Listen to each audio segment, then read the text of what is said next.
find gardens green and epic worlds to fill your dreams.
Good evening.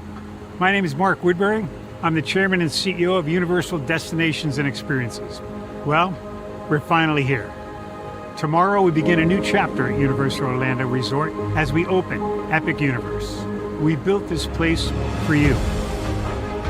I want to thank you, our fans, for your love of our stories, characters, and immersive experiences that inspired this incredible place. Epic Universe represents over 8 years of meticulous planning, immense creativity, and innovation, combined with unmatched craftsmanship and operational excellence on the part of thousands of people who have brought to life the stories and characters that live beyond each of Epic's portals. But it represents so much more. Your love of Universal and the deep connections we've shared together here in Orlando over the past 30 years inspired us to dream bigger and to push the boundaries to create something extraordinary for you and for generations of fans and families to come. And tomorrow, as we open Epic Universe, I can't wait for you to experience this place for yourself.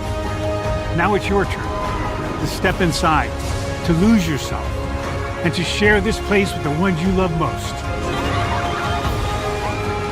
As we open this park, we hope your world becomes a little more epic. Tomorrow, Epic Universe becomes yours.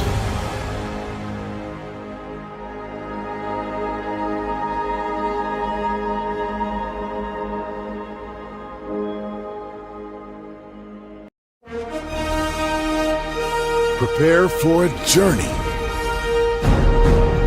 beyond imagination, beyond belief, beyond anything you've experienced before. Universal Epic Universe, a new theme park where you'll step through extraordinary portals to 5 immersive worlds. Prepare for a cosmic voyage of discovery, an isle of fire-breathing excitement, a shadowy world of monsters and mystery, new wonders in the wizarding world, and a new way to play. Plus the splendor of a magnificent resort hotel overlooking the park. It's all new excitement at Universal Orlando Resort. A week's worth of vacation thrills with 4 amazing theme parks, a variety of spectacular themed hotels, and incredible dining and entertainment. It's all at Universal Orlando Resort, where you'll find new adventures every day. Explore the astonishing worlds of Universal Epic Universe at Universal Orlando Resort.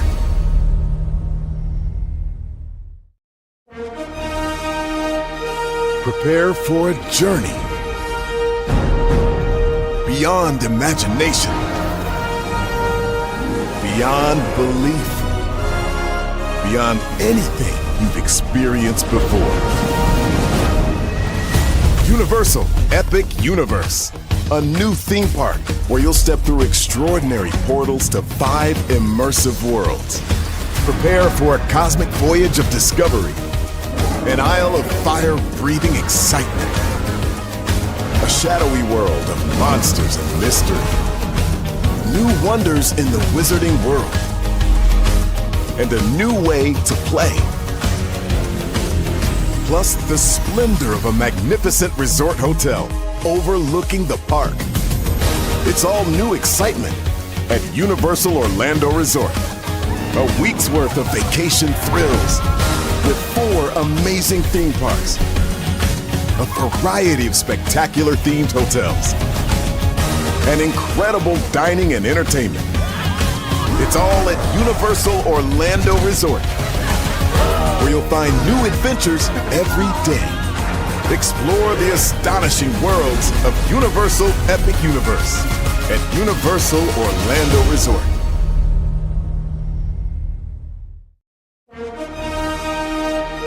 Prepare for a journey beyond imagination, beyond belief, beyond anything you've experienced before.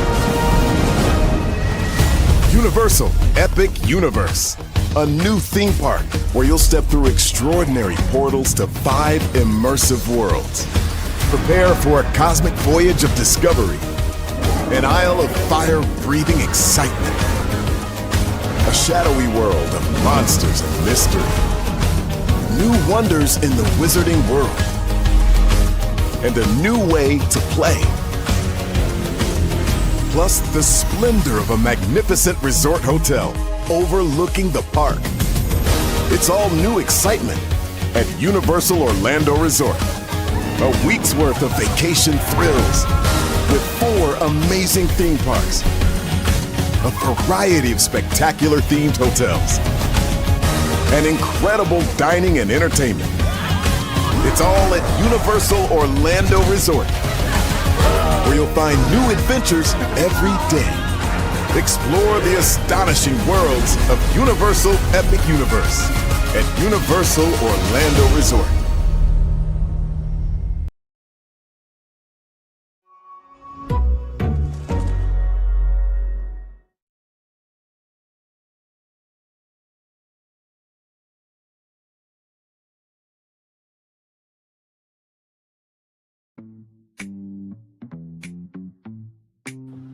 I saw you 13 people. What's going on? Hello, my blue, my beautiful life. Welcome in. Love that name, by the way. Yes, indeed. Sunflower, we're about to review the Super Mario Galaxy movie. Hello, Matthew. Hello to everybody. Sorry for the long way. I was getting my food together. It's here. I got me some Popeyes And I got some Turkey Hill Hard Iced Tea that I'm going to try live with you all. So I am very excited to be here.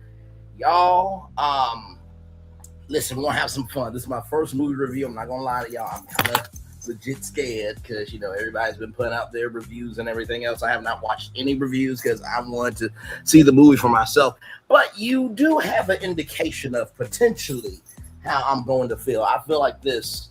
If you walk out, right, of a movie theater as a critic, you can't say nothing else about movies. Grace from Beyond the trailer. Anybody else who believes in that pathetic, scoffing, and tragic energy. You know what I mean? Just no. You can't do that and believe that you can still have a career. Roger Ebert never walked out of a movie, I bet you that much. It's disrespectful to the staff and the crew and the cast for you to just say this, that, and the third about somebody, right? So let's get to it. Getting my wings on my plate real quick here. Ooh. Oh, yeah, baby. Oh, I'm ready. I'm ready. Okay. Got my wings. Got my food. Let's make it do what it do, y'all, because higher is waiting, low is available. But either way, we got to go on to our Yes and DVD. Let me take down that kind of intro there. You see that virtual tour background? Yes, you do. You hear that virtual tour music? Yes, you do. And we don't have Princess Peach's castle, but we do have a castle.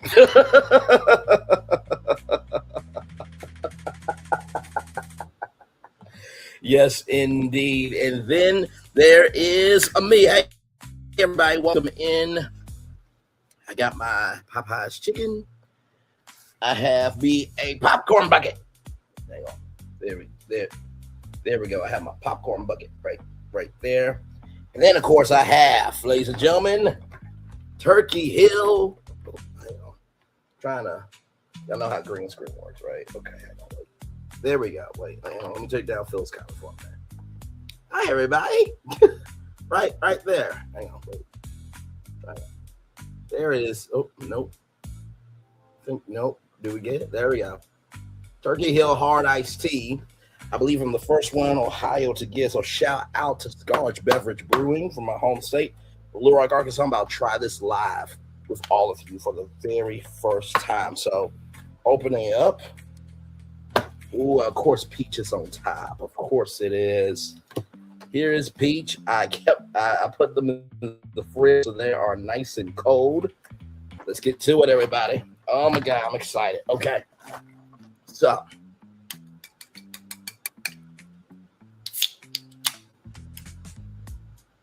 ooh, you can definitely smell the peach as you should.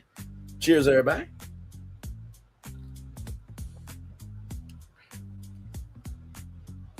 Wait a minute.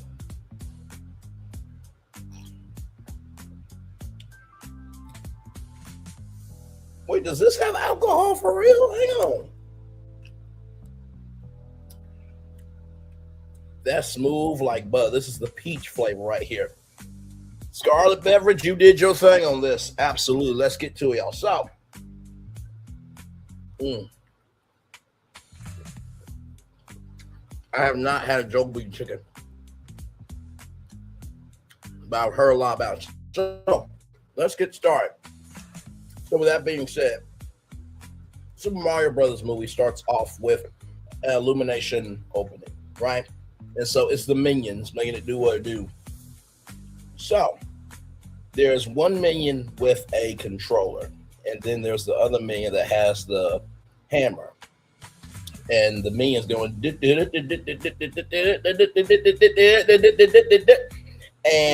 the minion's doing too much, and the other minion's like, stop.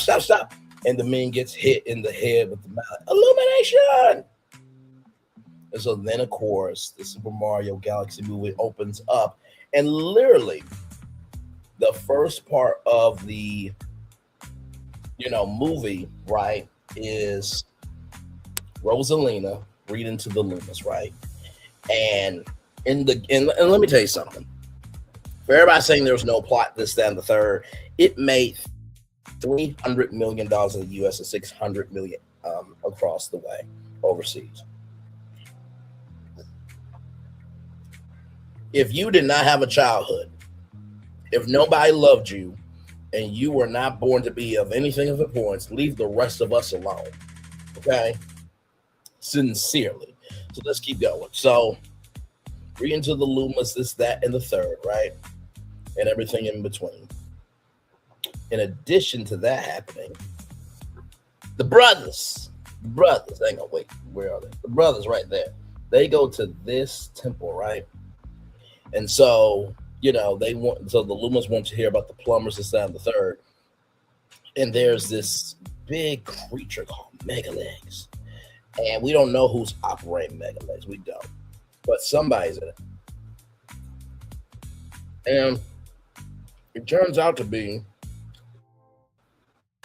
Bowser Jr. Now, if you're wondering who Bowser Jr. is, you should obviously be able to tell from the name. I cannot believe this is hard iced tea. This is actually really good. So, you have Bowser Jr., who's the son of Bowser, right? And so, it's a fight. And Rosalina puts up a good fight, but she loses. And everything in between. And Kamek is back. Sire, you did so well. Your daddy will be proud of you. Oh, I remember the first time I was evil. Shout out to Kamek, man. And I think that's Mr. Richardson. Shout out to you, Mr. By the way, I just want to say this to Universal Destinations and Experiences. Can we a Kamek meet and greet, please and thank you? Just saying. Just a Kamek meet and greet would be amazing. That Popeye signature sauce is everything.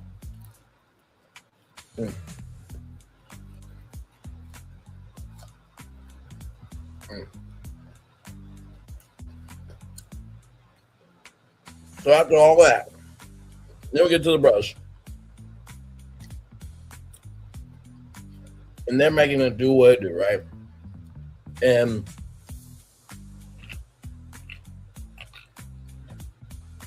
they're going to the Sand Kingdom. And, of course, y'all know Mario and Luigi are the plumber brothers, right? And they solve pipe problems. Now, Illumination and Nintendo. If I can get my bucket together here, hang on. Okay, I think that's as close as I can. Nope. Right there. These guys right, wait. There we go. These guys right here. These guys right here. I want a movie on them. Can you make that happen? I want a movie on the Sand Kingdom. Now, for those of you who do not know where the Sand Kingdom comes from, that comes from Super Mario Odyssey. And so they go in, and here's the thing, right? Mario and Luigi are on these motorcycles. But, of course, power-ups, right? So they have their fireball power-up, but it gets rid of the capes and everything. And as they're inside the pyramid, Luigi's trying to be better. And he throws fireballs at these little mini little mini Koopa enemies, right? And he was like, fireballs don't work. People can change.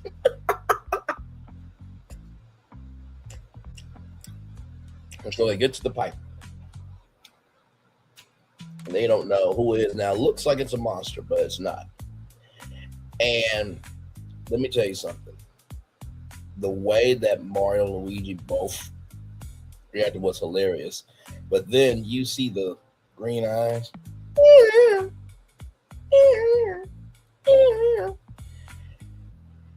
And my God, like Yoshi is Yoshiing. Do you hear me?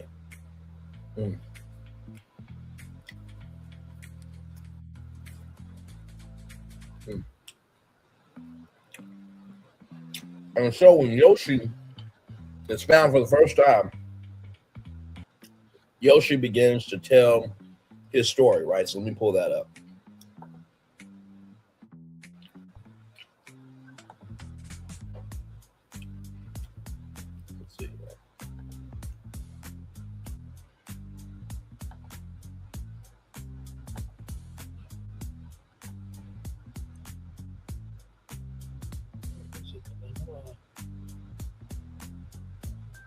Oh, okay.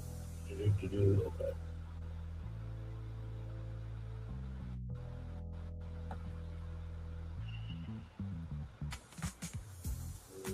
Okay, here. So Yoshi is walking through New Donk City.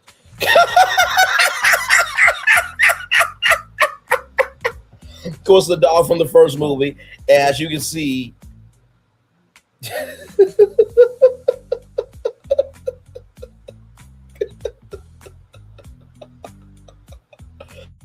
Yoshi is living his best life.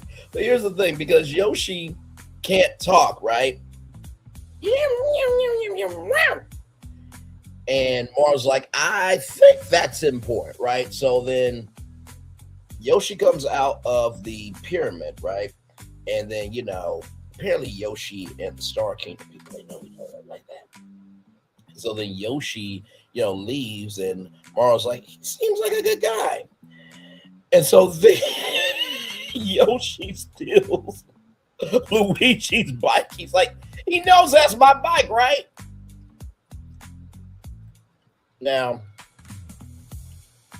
if you know Yoshi and Mario, they have a very tight bond in the video games.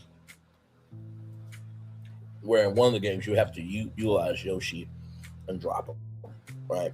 But also, two, and I believe one of the Super Mario Brothers games, Yoshi was the babysitter for Mario and Luigi were babies. So,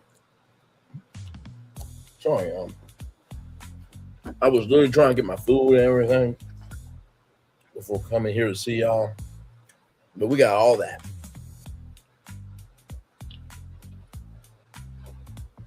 So then we're in the Mushroom Kingdom, and as y'all know, Mario and Luigi. Trying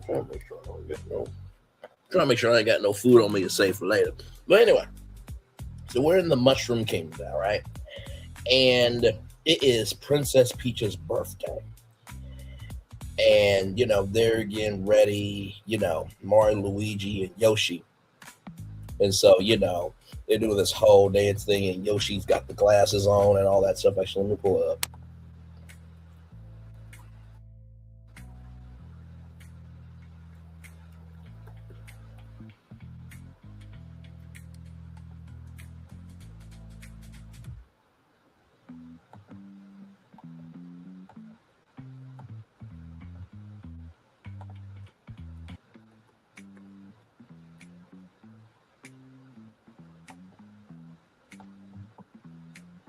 Where is it?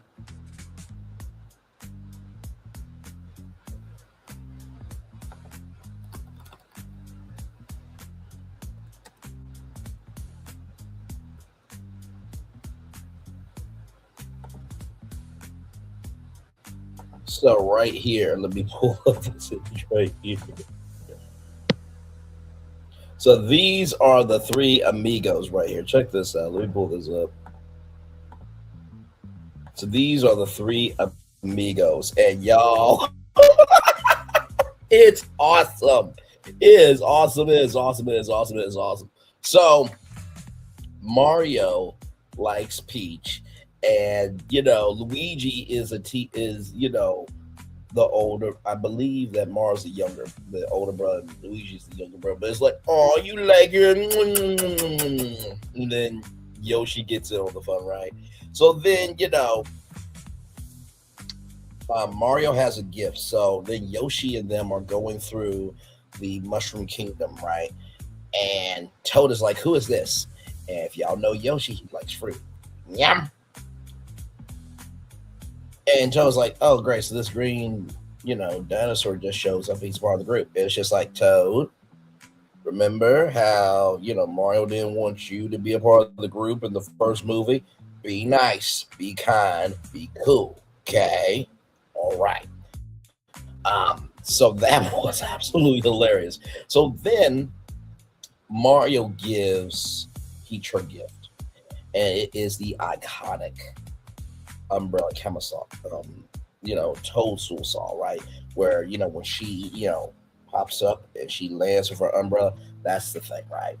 So all the star bits are falling down. Star bits, you have to get those in order to like move on to other galaxies and stuff. And it's just the animation in this, y'all, is beyond amazing. And this is the thing too, right? I think so many times in life we get so caught up in it has to be absolute cinema. If a movie makes $300 million at the box office in the United States of America and then makes $600 million globally, it's a success. Not everything has to be just, oh yes, my father was a plumber, and he died, and so because he died, then my brother Luigi and I did a plumbing business to always carry the legacy of my father. Then my mother went to depression. It's like, no. Have you seen the world outside today? We don't have to have everything depressing. Okay? All right? Please, for the love of God, can we just be grateful that we can just have fun? Right? So, child, then after all of that, right? After all of that, then once everything is happening, right? Peach finds out about, the Lumas and everything else. And so basically Mario and Luigi have to protect the kingdom, right? Along with Yoshi. And let's just say there's a lot of references. One of the big ones was the big fish, and Luigi becomes a frog. And it's like, it's absolutely awesome.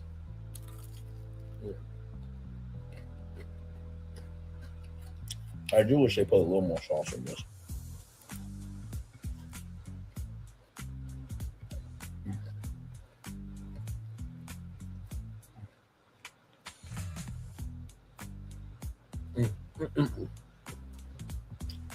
So,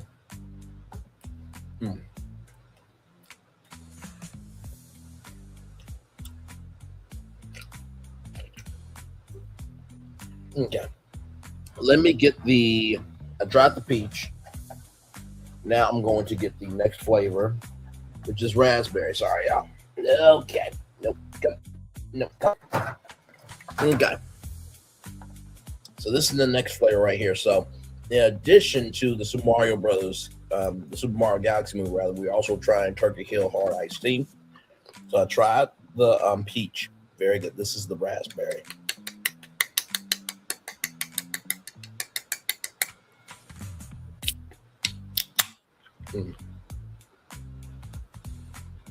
Ooh, okay.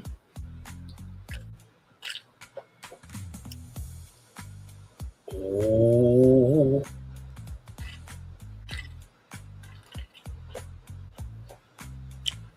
Oh yeah, this is a hit. Turkey Hill, you're gonna have to do a 24-pack, bro. Y'all make an orange flavor? Ooh, a grape flavor. A cherry flavor, a strawberry flavor. We'll talk. Turkey Hill. In addition to all that, Bowser. Want to know what Bowser is? He's in a shrunken domicile. He's been painting, right? And, he's like, Mario, Luigi, I got a painting for you. Let me come on up. And he's doing the doo-doo-doo-doo, which is another Mario reference, right? So then he gets to the top, and he asks Mario, Luigi, what do you think about the paint? And Luigi, self-support, I like the colors. And then Mario says, it's trash.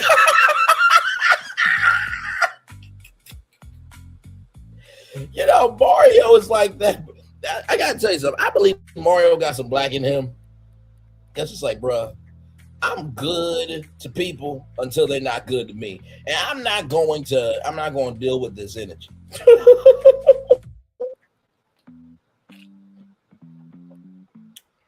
So, all of that, right?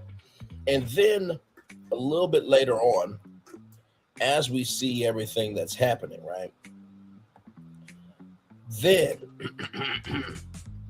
as Peach and Toad is going to fly, away from, the Mushroom Kingdom. And how they do it is this Luna comes up. This Luna asking you to protect our mom, right? And the Luna turns into the iconic star. And Peach and Toad jump into the star. They fly off. I mean, and you get to see all the plants from Super Mario Galaxy, right? Which is amazing. So then Bowser Jr. lifts Peach's castle in space in an attempt to free his father, right? But a battle between the brothers and Yoshi, it's a battle. And then, the paintbrush. You know what? Let me answer that for you real quick. Let me do that.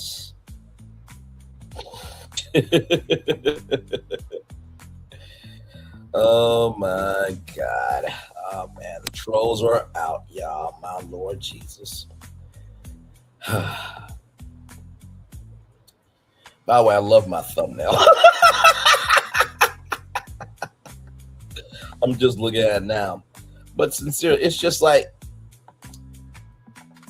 with this fight, I have to tell you, it was awesome to see how the fight, happened. Because if you guys know Super Mario Sunshine, right? The paintbrush is from Dr. Ead. Dr. Ead is from Luigi's Mansion. Like I said, they put so many Easter eggs in this thing. And listen, for everybody saying there's not a plot, Bowser Jr. is trying to capture his dad, right? And not to mention, too, it is a sequel. So we get to see the events of what has happened since the first one. And there's a lot of stuff that we don't know, right? We know about Mario and Peach because of the games, but to see it in this form, for the story to actually have its own identity. And this is the thing, too, right? I remember...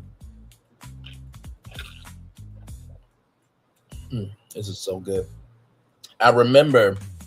when it came to Space Jam and New Legacy, I remember Skip Bayless, and the first director of Space Jam, said that, the Space Jam and New Legacy, it wasn't good, such what have you, right? But the thing was, what was different about Space Jam and New Legacy was you got to see Bugs Bunny in a lonely state. That's depression, right? You got to see LeBron James and his son have two separate tracks, right?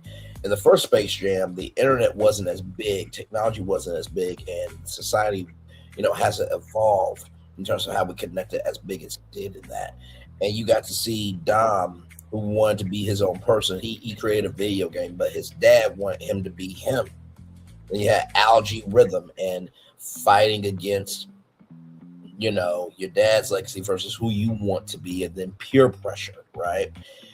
And also, too, you got to see a little bit of Hollywood because Warner Brothers, poked at itself with its own machine that can make an AI actor, which reflects in today's society, right?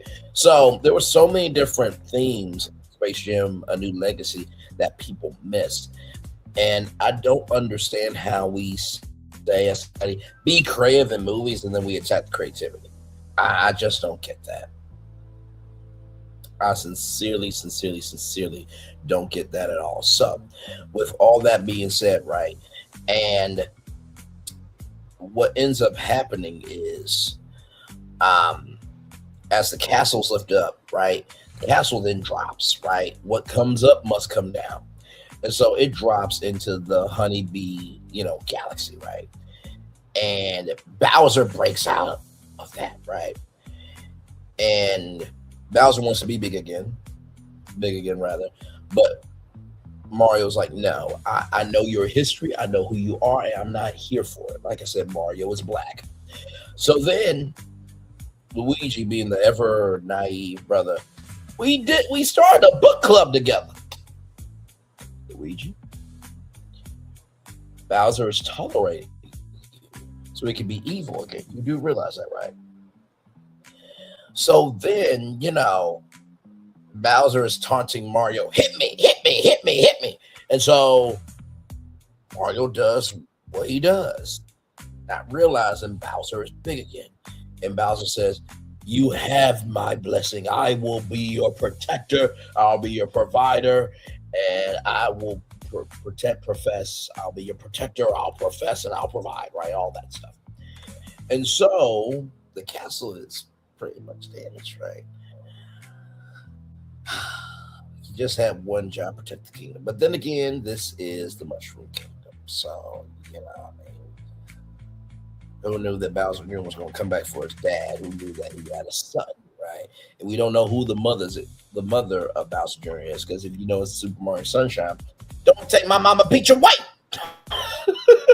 Which honestly, a lot of people really didn't like Benny Safdie's voice, and I get it because we know Super Mario Sunshine. Don't you take Mama Peach away? It's more of a kid voice. You know what I mean?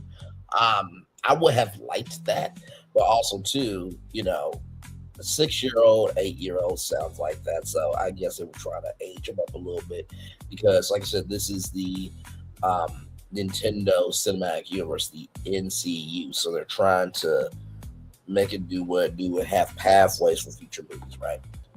So after all of that,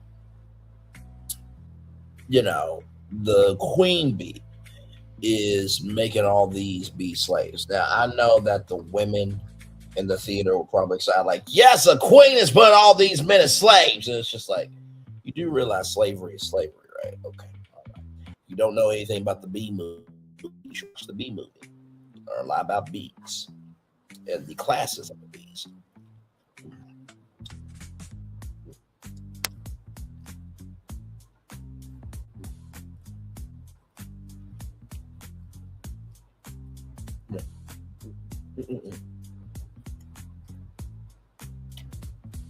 Oh God.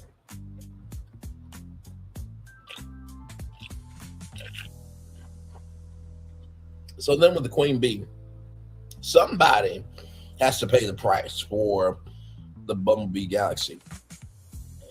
And Bowser was going to go in, but Bowser has to stay outside. So Mario, Luigi, Yoshi go in. And Bowser offers himself, which shocked me. But I'm looking at it from Bowser's point of view. Okay, I was small; they couldn't get to me. And even when Bowser got big, I was like, "Oh, you have power again! Hi, can we be friends? Can we be friends?" But in a noble sacrifice, right? Hello, Bob T. Welcome in. We're gonna get to a certain character here in a minute. But welcome in. Glad to have you here. So, with all that being said, Bowser is making it do what it do, and Bowser learns from Mario that his son was trying to come back for him. Right? Remember what I said? We don't know who Bowser Jr.'s mom is. It's not Peach. It's not Peach. It's not Peach. It's not Peach. But Bowser talks about he wasn't a good father, this, that, and the third, and there's a father to son dynamic. So there were plots, right? And I think that this is taking this, honestly, tell you the truth, if you really want to know what the plot was, this is the plot is Bowser Jr. is trying to get his dad. In the midst of that, right? Mario and Luigi are trying to figure out who they are now after the events of the first movie. Yoshi is here. So you have a new person in the midst of all this. And you have a intergalactic galaxy adventure trying to save the galaxy. That's the plot. That's the plot. That's the plot. That's the plot.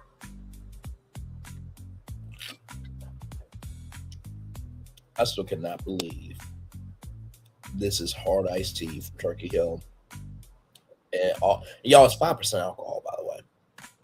5% alcohol. Get you some of this. Get you some of this. Get you some of this. Get you some of this. Listen, you know what?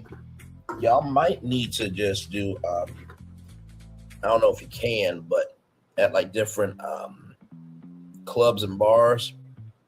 Do a Turkey Hill. I'm trying to do this right here. Sorry, y'all. Y'all know how green screens work. Okay, let me sit this down for a minute. Let me sit down for a minute. Okay. Oh, wait, I think I almost had it. Come on. There we go. Wait. Nope. We're live on tour, y'all, so anything can happen. Oh, wait, I think I just hit it. Oh, wait, there we go. Okay. So you see this bucket right here? Turkey Hill, Scar Beverage. You might want to make Turkey Hill buckets and then just put ice and then cans in this and then just sell it at bars because here to this hard iced tea for real. So then after all of this, right?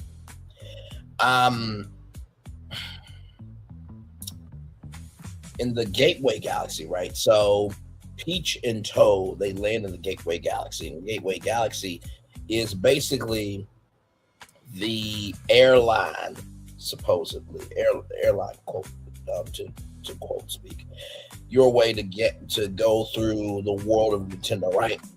And so there is a monkey called Yukiki, right? Very cute monkey. But guess what?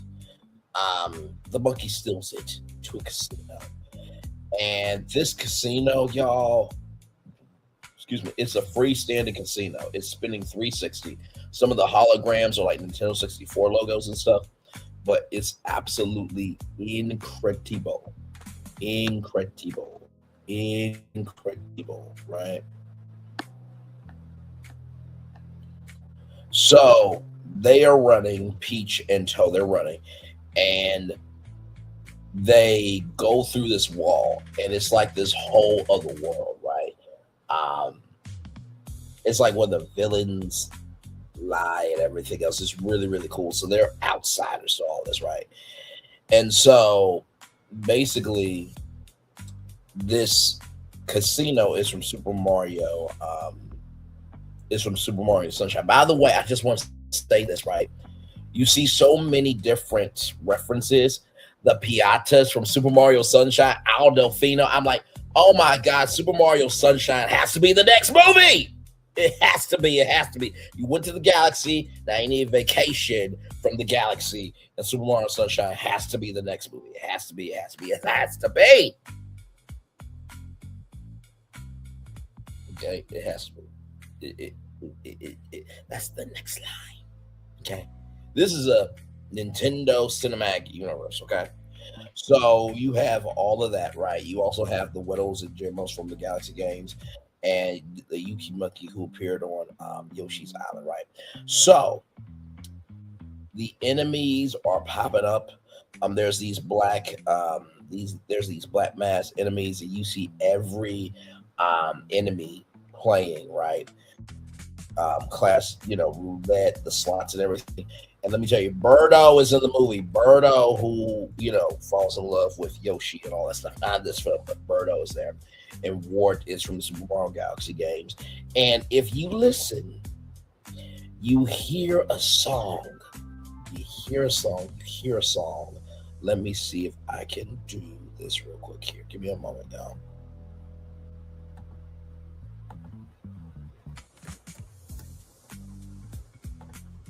I'm just going to play a little bit of the song, just a little bit of this. Now, this is the remix, okay?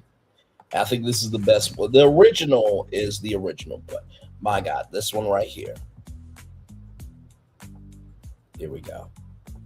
Shout out to the Living Tombstone.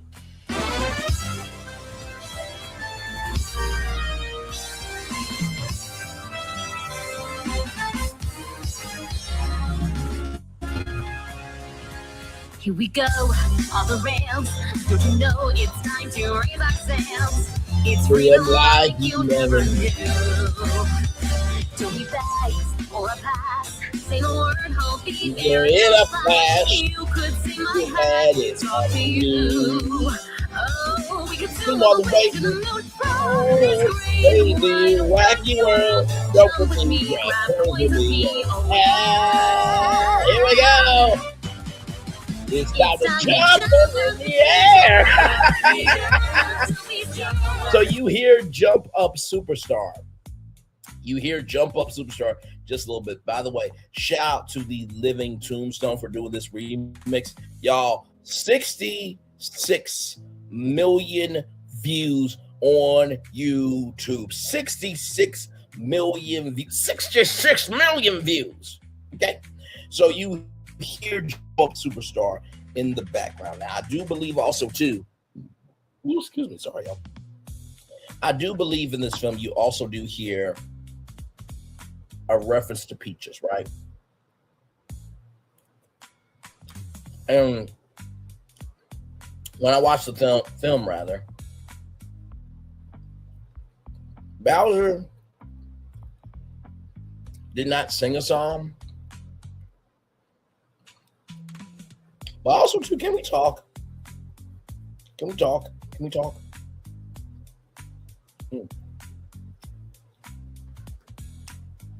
I think it was absolutely okay that Bowser did not sing it.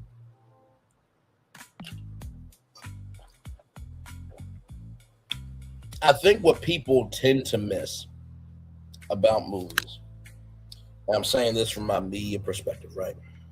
Or as my aunt Z, I got food on my shirt to save for later. But in the words of my aunt, I'm trying to say, child. What I'm trying to say is this. You think that Marvel fans and DC fans or something, you think comic book fans, manga, anime fans or something, and they are. Video game fans are another, nebula, right?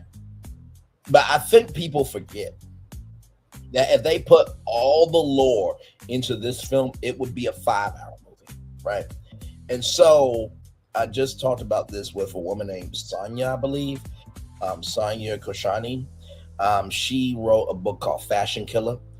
And, she talked about the pure authentic story and how, it's produced for Hollywood. I think that's the biggest thing with films, right?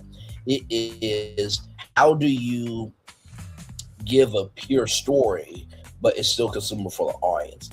It was like an hour and 30-something minute film, or an hour, 40 minutes. It could have been 2 hours. I was enjoying myself. I was a big kid in the theater. I had the big plush seat, with the seat, extends out. So, I was enjoying myself. Although AMC, can we order the Yoshi popcorn bucket online, please and thank you?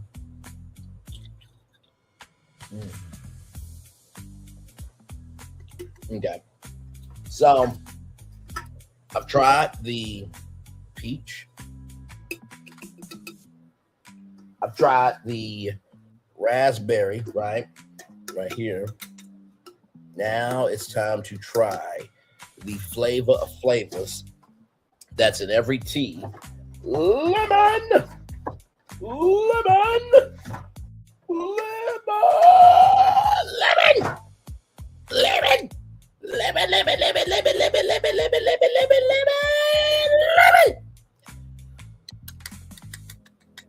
Hey, 4 people, welcome in. Just about the Super Mario Brothers movie. I'm also drinking Turkey Hill hard iced tea. Cheers, everybody. Hopefully you're having a wonderful Saturday.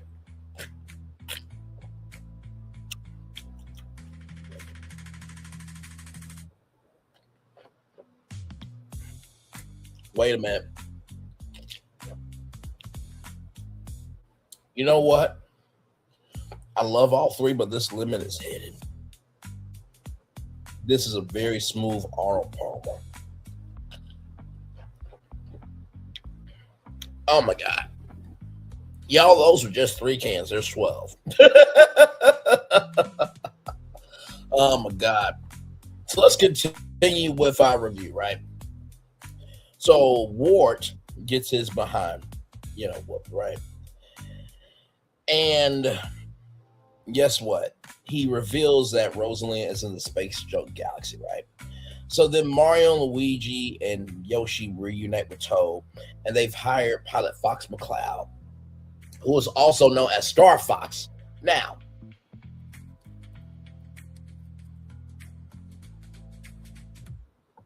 the Star Fox games are huge in the world of Nintendo. And Glenn Powell, who has been just amazing. I saw the Running Man. I loved it. I got to see the new one where he deletes people to get a family fortune. I may watch that, Jack, because it's the weekend and I'm off, right? But he did such a good job. And Shigeru Miyamoto and Chris, the CEO of Illumination, they said Glenn Powell actually called personally. And also, too, Donald Glover called personally to be Yoshi.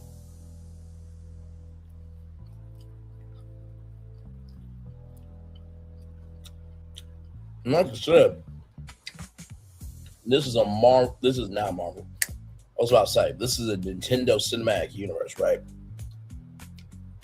So, Star Fox is going to transport the group. Now, there's a funny moment with Mario and Star Fox where it's like, I like your stash. So Mario and Star Fox become best friends, right? And Star Fox is like, yeah, no, I'm not going to Space Galaxy. And then Toad just shows all these coins and is like, yeah, I'll take you there.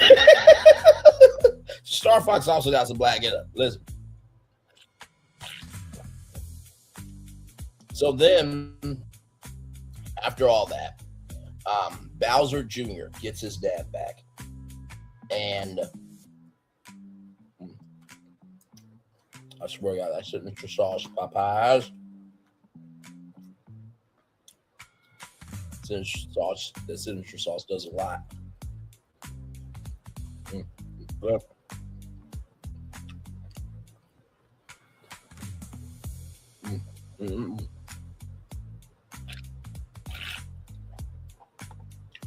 So, with all that being said, Bowser Jr. has Bowser back, his dad. Very emotional moment. We get to see Bowser be a dad in a flashback. Very nice.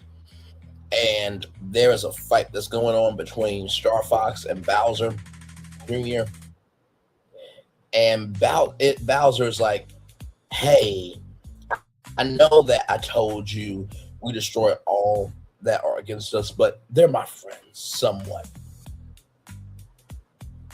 You know, I really appreciated in this that we got to see Bowser be a dad to Bowser Jr. Let me bring this up real quick, y'all.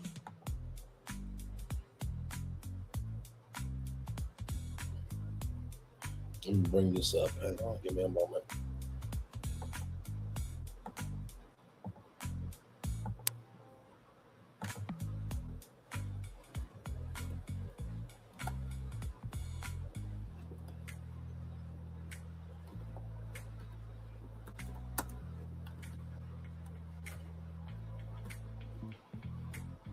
Yep, this is the one that I wanted y'all to see. Give me a moment. I want y'all to see this, okay? Now, this is from...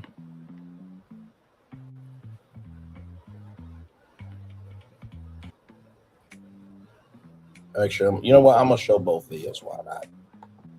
Why not? We got time. We got time, man. Ain't nothing but time. So check this out here. And I thought this was a very cute video. Now, this is talking about the Nintendo Switch, right? Right here. And by the way, I think Pauline, with all due respect, if Mario wants Peach, I'll take Pauline. That burgundy dress. By the way, is Pauline and Carmen Sandiego related? They both wear the same hat. They both wear that burgundy color. They both have that same face structure. They both seem like Tina. I'm just saying. Okay, here we go with the parental controls video. Here we go.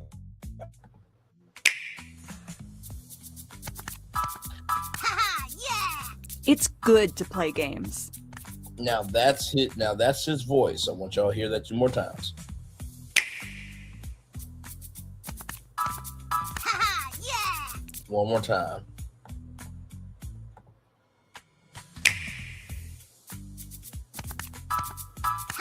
Yeah. It's good to play games. But parents sometimes wonder, is my child playing too much? By the way, right Just here, wonder. you see that drawing of the of his stomach shield. You know, his cape. No capes. No capes. No capes. That happens where his mask is animated. All right. So in the boot. Excuse me. Is my child playing too much? And what kind of games is my child playing? That's why Nintendo created an app to help monitor your child's gameplay. Nintendo Switch parental controls.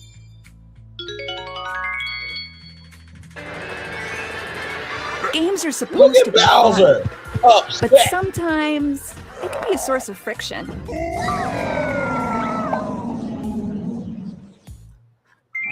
Nintendo Switch parental controls to the rescue.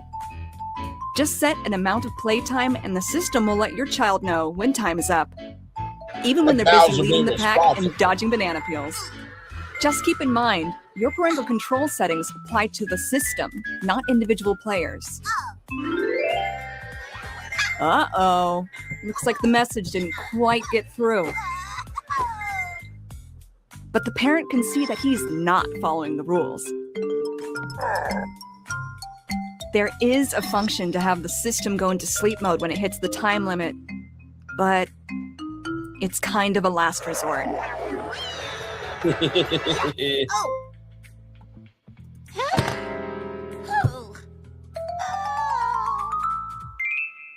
You can also set playtime limits for each day of the week. So there can be more time on the weekends, for example. Maybe there can be a little something extra for good behavior.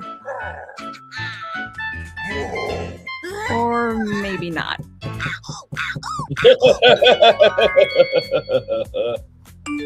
You'll get a report showing how much time your child spent playing which game. Of course, Bowser will have Peach as his screensaver, of course. Playing which games. I mean, I will have Pauline as mine, so. So there's no need to peek over any shoulders. Knowing what kind of games your child likes to play can make it easier for you to talk to them. Of course, you'll still have access to standard parental controls. You can set restrictions based on a game's age rating, as well as online communication and social media posting, until your child is more prepared for online play. I like that the ghost are like. Once you've established the rules of the road, you and your child can enjoy gaming together. Look at Bowser being a cat.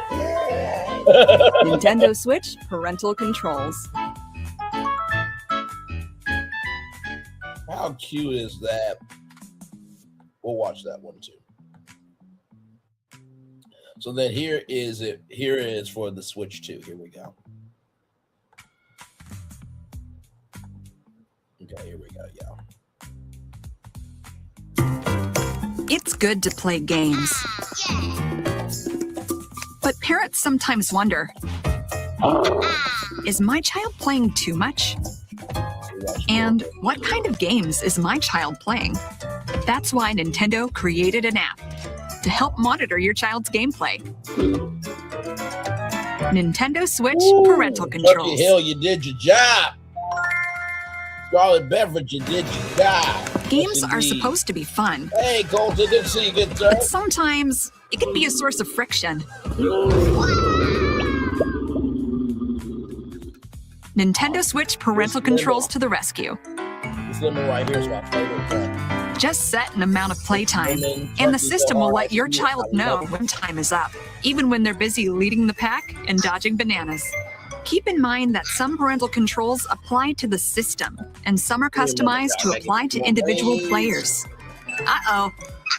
Sorry. Looks like the message didn't quite get through. Ooh, Lord. But the parent can see that he's not following the rules. There is a function to have the system go into sleep mode when it hits the time limit, but it's kind of a last resort.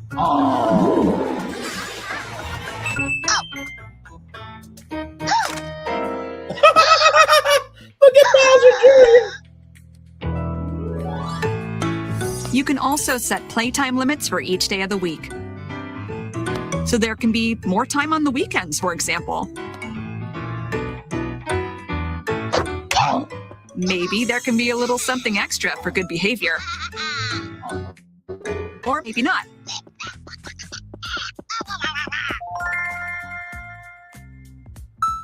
You'll get a report showing how much time your child spent playing which games.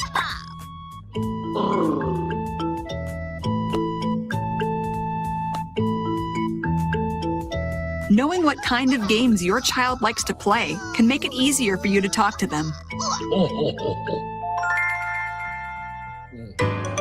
Of course, you'll still have access to standard parental controls. You can set restrictions based on a game's age rating. You can also manage which friends they can use game chat with, wow, look at that. as well as manage communications with others until your child is ready to use those features. Once you've established the rules of the road, you and your child can enjoy gaming together. Nintendo Switch parental controls. So that's not all, y'all. Here is this here. The game. Oh, yeah, we already saw the game chat. Okay, so here we go. So here's some wholesome father-son moments between Bowser and Bowser Jr. Here we go.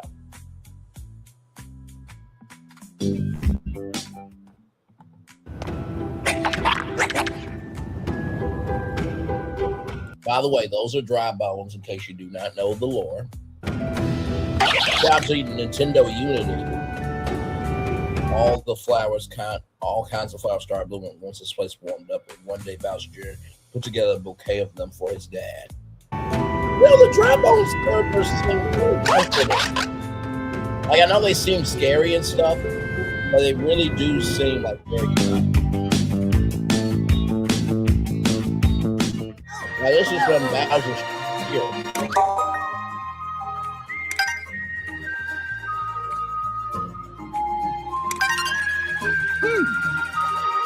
So Mario's back here.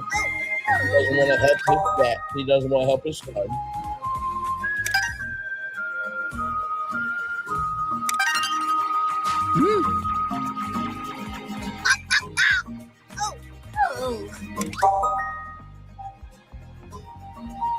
Now, Bowser Jr.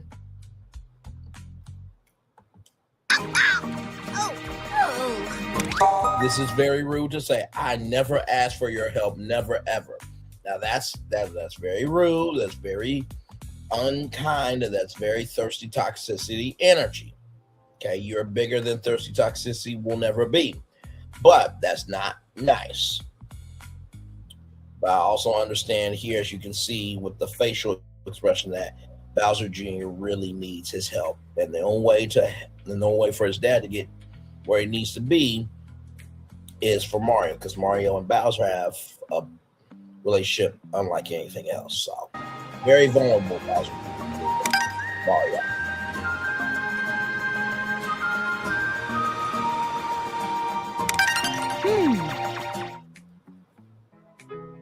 At some point, every business feels it. Work starts strong.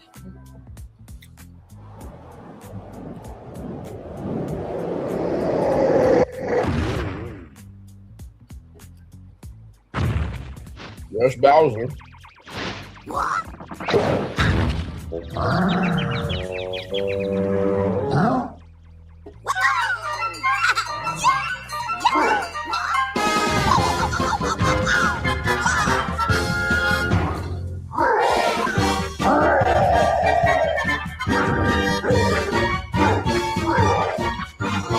Mario is Fat Mario.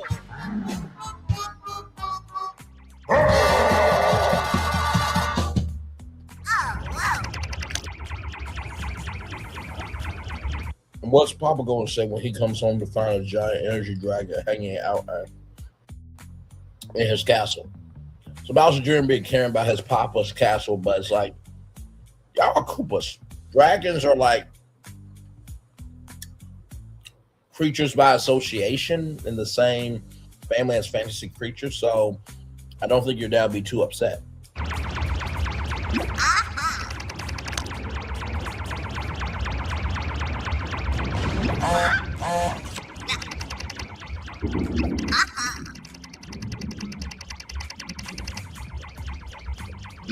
Oh yes, this is Mario and the rabbits from Mario.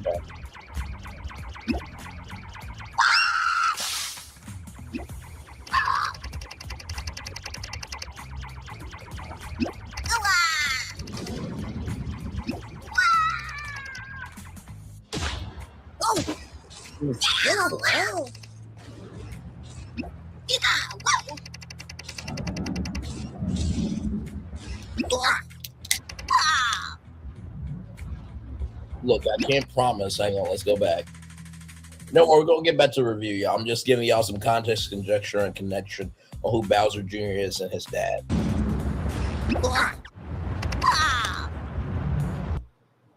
Look, I can't promise I'll be good for everybody. I'll try. That's nice. And then you see Peach, you see Luigi, you see Yoshi.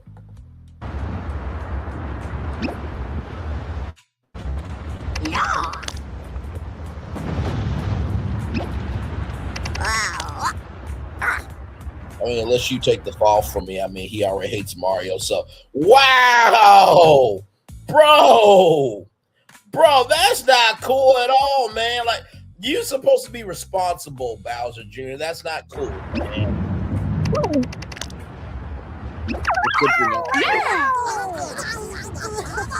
Yeah.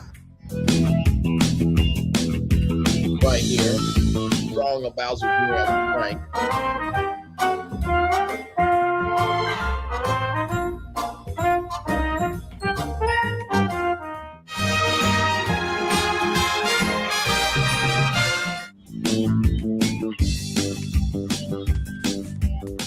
Maybe there can be a little something extra for good behavior.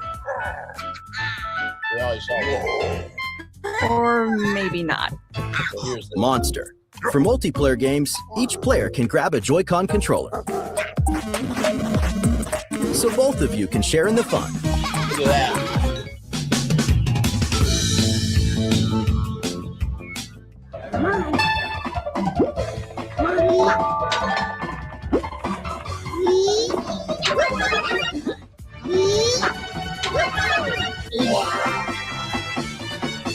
Look at how cute that is.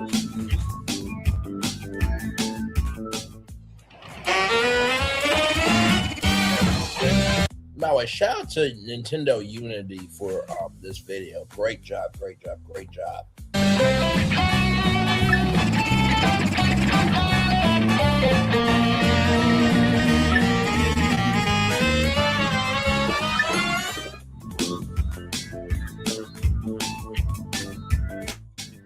So for those of you who don't know this game,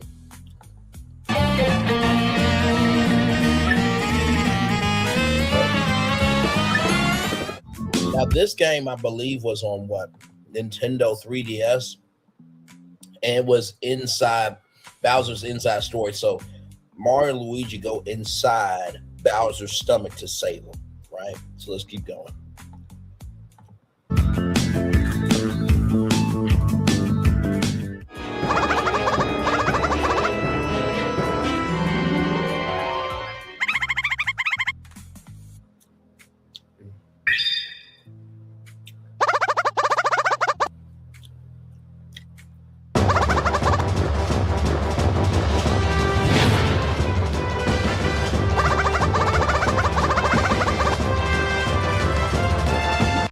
Yes, it is, because you and your dad should respect boundaries.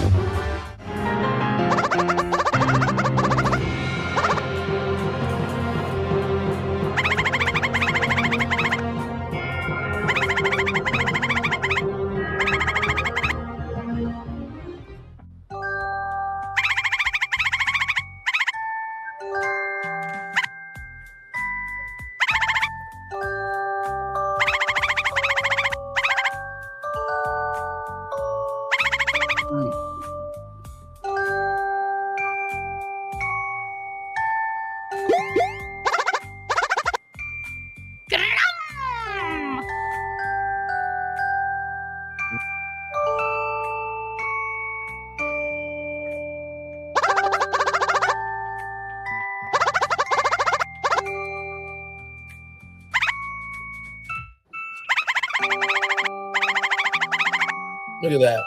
Waiting for Dad. Trying to skip forward a little bit. Now here's this here. In NSMB, Bowser immediately gets angry if Junior is hurt during the fight. Let's watch this.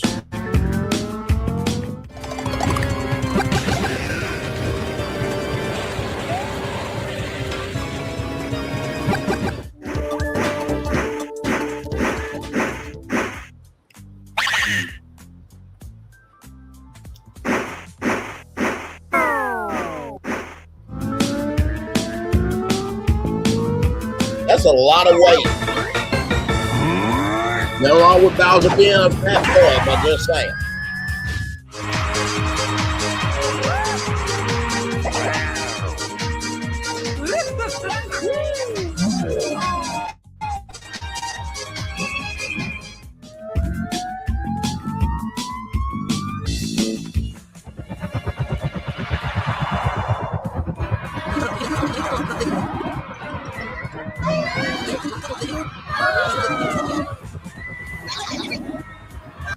Hang on, let me go back.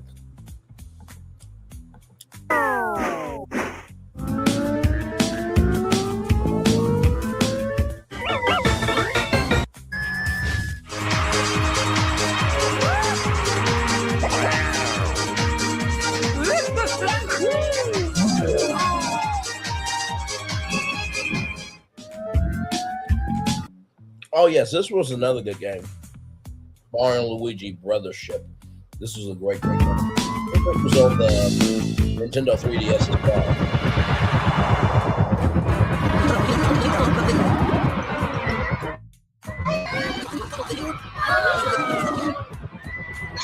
Now wait a minute. Why does this character right here give me a minute. Why does this character look like they're from Ghostbusters? I remember the big marshmallow.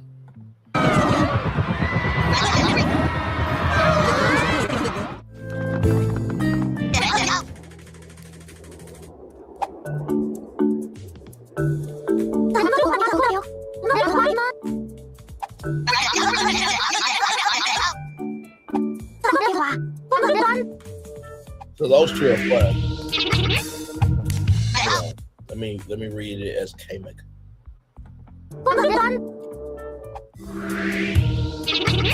Lord Junior,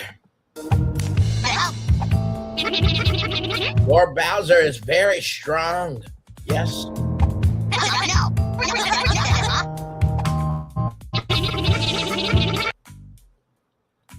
We once talked about the secret to that strength.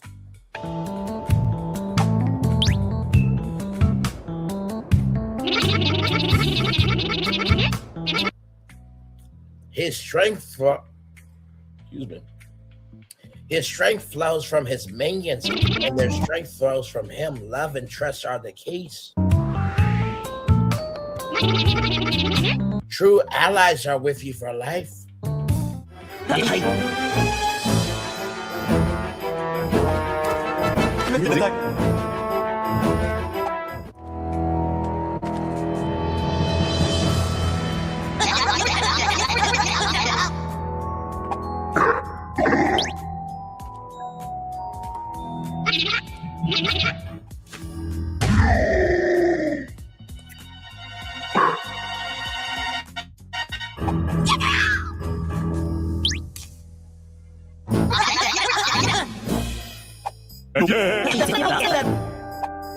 That roll crap.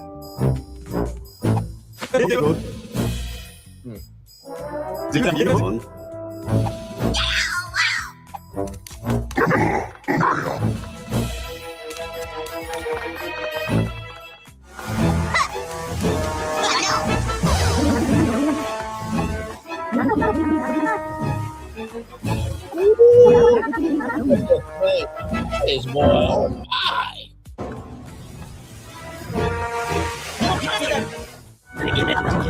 So let's keep going here. All this right here. Who can forget Junior's first appearance in that game's memorable voice actor? This is Super Mario Sunshine. Here we go. This is Good Hearts. Wow! The water's great, hey, Junior? Sure is, Papa. Come on in, Mama Peach. I think not. Princess Peach said she got standard. Don't you ever give up? Mario! How dare you disturb my family vacation? By the way, that was not a family vacation. Bowser kidnapped Peach and made it a family vacation.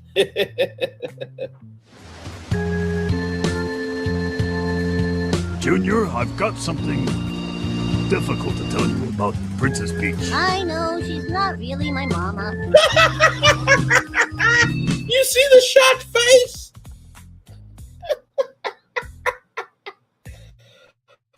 Bowser's like, well, damn, you ain't gotta say it like that. I mean, good damn. Someday, when I'm bigger,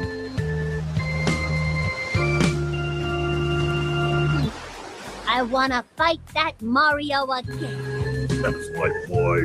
Well put, son. The Royal Koopa life is as strong as ever. But for now, let's just rest a while.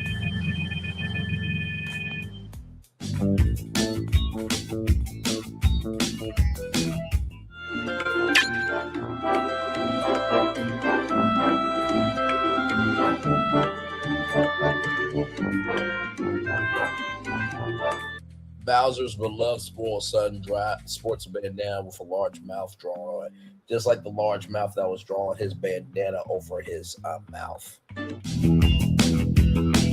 Mario Party shows you dialogue when Bowser and Junior play against each other.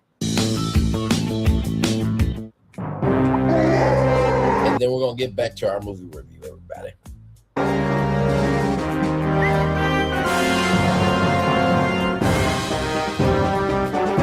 In my black heart for you, son.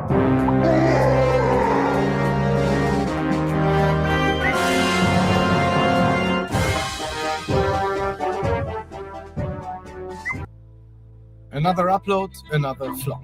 You see, you don't have a content problem. You have a click problem.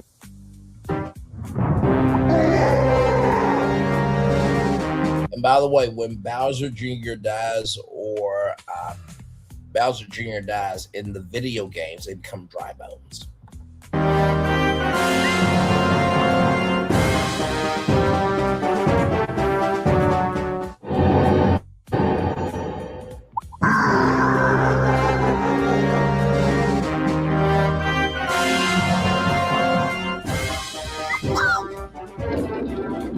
There's the car.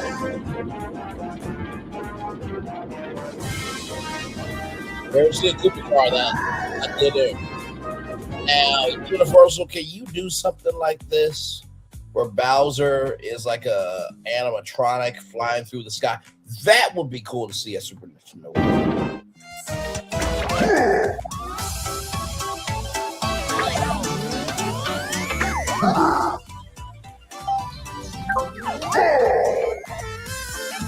Oh, what's wrong with you? Embarrassed to be seen by your own man? Old man.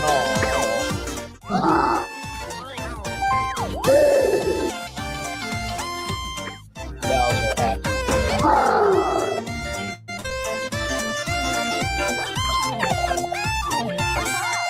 Now, Bowser Jr., I believe, does not have a sister. You still want to party with your old dad.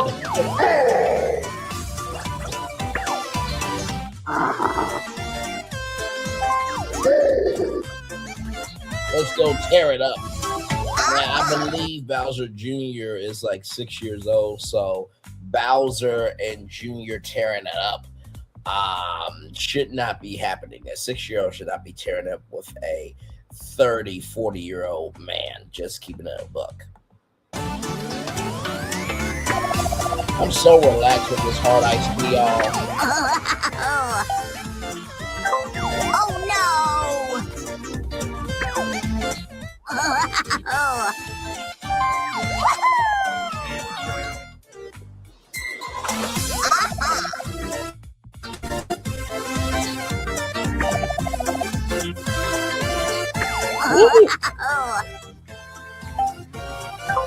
Oh no! Woo. Yeah, I think I'm good. I'm a hard iced tea, y'all. I think I'm good.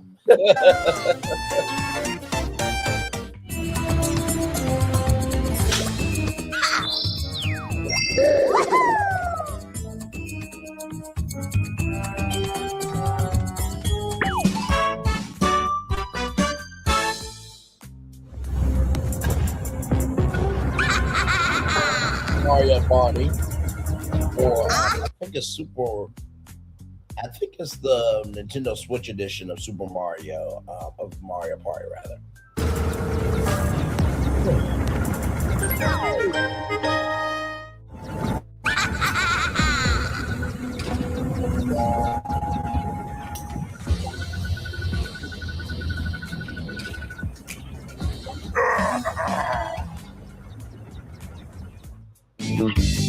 There you go. Shout out to Nintendo Unity. Great job there. All right, y'all. Let's get back to our movie review. Here we go. So, now that you know about Bowser Jr. and Bowser, right? Here's the thing. So, Fox McCloud, who was transporting the group, after that fight, right, the spaceship crashes into Fossil Falls. And there is a Super Scope, which is a accessory to the Nintendo Entertainment System. So it's a PAL, right? And so this PAL transforms you from baby to old person back to who you are. And so Bowser, he regrets double crossing the brothers because he made a promise, and they honored Bowser trying to change, but he returns to his old ways after Bowser Jr. has made this world for him and his dad, right? So Bowser becomes evil again, right? My Koopas, I have returned, right? So Yoshi finds the Super Scope and rescues the brothers from a Tyrannosaurus. Now, if you know about Super Mario Odyssey, right? Cappy. Now, Cappy is not in this. I do believe Cappy will be in a future movie, right? So Cappy in Super Mario Odyssey can transport himself onto anything, and Mario becomes that object. So I believe that was a reference to Super Mario Odyssey, right? So restores the Aegis. Luigi alerts the Lumans to pick them up in the Comet Observatory, because it's like Roger, Niner, and the Lumans are just babysitting themselves, right? And y'all remember the first movie where Peach remembers that she was in this pipe, this green pipe. It turns out Rosalina is more connected to Peach than we know. We're going to get to that a little bit later. So then after that, after being on the Cosmic Observatory, right, the Galaxy Observatory, she finds a book about Peach. Peach finds a book about herself, and she discovers that she has the same powers as Rosalina, her long lost older sister. They were both born from Stardust, and Rosalina sent, Peach to the Mushroom Kingdom, and we don't know who the unidentified attacker is, but this is the Nintendo Cinematic Universe, right? So eventually in a movie we'll find out who that is. So then, right, they go for Star Fox, Toad, and the Lumos. They pilot the Comet Observatory, rather, to the newly made planet Bowser. So Mario and Peach confront Bowser, and it is the best way I can describe this is, y'all remember Super Mario Maker, where you can make your own levels? Like, Bowser Jr. made a level that was so hard. But what was really cool, you got to see the 6-bit, or I think it was 8-bit. You got to see the 8-bit game in real time with them. And the and both of them, Bowser Jr. and Bowser, were like, oh my God. Excuse me. Oh my God. Oh my God. Oh my God, right? So then after that, Mario has to kill Bowser Jr.'s dad. Bowser. But this is animation. He comes back as dry bones. And oh my God, a fight ensues. And so there are different power-ups, right? So with those power-ups, right, let me tell you about the power-ups, right? And this is so huge, right?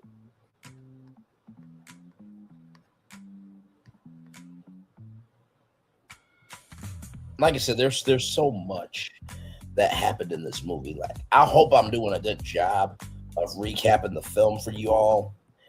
By the way, with this being said, like I said, to go back to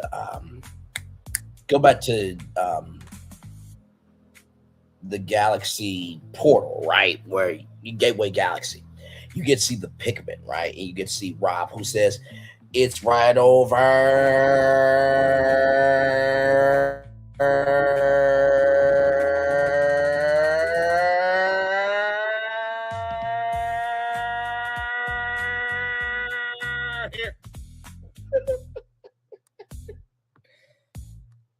I mean, anybody could have done that voice. I would love a call illumination. But anyway, that's Rob, right? So anyway, so with all that being said, we get to, dry bones, right? And dry bones are basically just Yoshis and Koopas that are melted into lava, right? But with the power-ups, you see, you get to see Cloud Luigi, you get to see Drill Mario, and then you get to see hot air balloon Yoshi. And honestly, why did I feel like Yoshi became like a Macy's Thanksgiving Day parade float or a Rose Parade float, right? Now, I will say a floating Yoshi and a Rose Parade float would be amazing, right? So those were the power-ups. And it's a fight to the end. And so, at the close to the end, Mario blocks Peach and says, "Go save your sister. I got from here." Some of you may die, but it's a sacrifice that I'm willing to make. And so, like I said, when it comes to saving Rosalina is being drained of her energy because there's a super cannon, but you have to drain the most powerful energy in the world. That's Rosalina and Peach, but Peach was not kidnapped. So Peach becomes a solution, right? So, with that being said, Peach revives a dying Rosalina because she remembers in her childhood that Rosalina and Peach was on this planet, and when they put hands together, there was power from that, right? So, after all that, they transform Planet Bowser into a beautiful world. Mario, Luigi, and Yoshi helps his sisters. And then when they get back to the Mushroom Kingdom, first of all, the Lumas find them. It's a very beautiful moment. And when they get back to the Mushroom Kingdom, they're like, Peach is like, "Where's my castle?"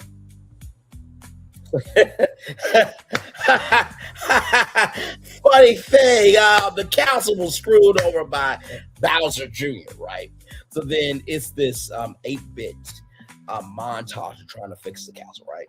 And as Mario's about to put the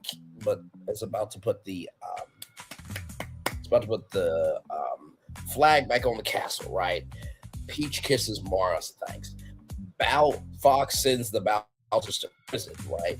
And the Luma Lee from the first movie is back in. They are the security, and the Luma Lee is the security guard, right? And talking about death and this, that, and third. Like, and here's the thing: the Luma Lee, the voice of it was one of the director's kids. So I believe the directors came back for this film, right? Y'all just need to keep those directors because they know what they're doing, right? So then after all that, Star Fox heads back home to his home galaxy, and a Star Fox movie could be formed. But then back in the Gateway Galaxy, there is another Yuki who, you know, is trying to be mean to this Tiki god, right? And there's a person who punches the mess out of this monkey. And y'all, it's Princess Daisy. Y'all, that is the Super Mario Galaxy movie, and also your Turkey Hill Hard Iced Tea review. I'm gonna turn my camera now because we've done the whole show for over an hour. Yes, we have. So we're gonna take a little bit of a commercial break, and we'll be back with more right after this. We are live on tour. Like, comment, share, subscribe. We'll be back right after this roll.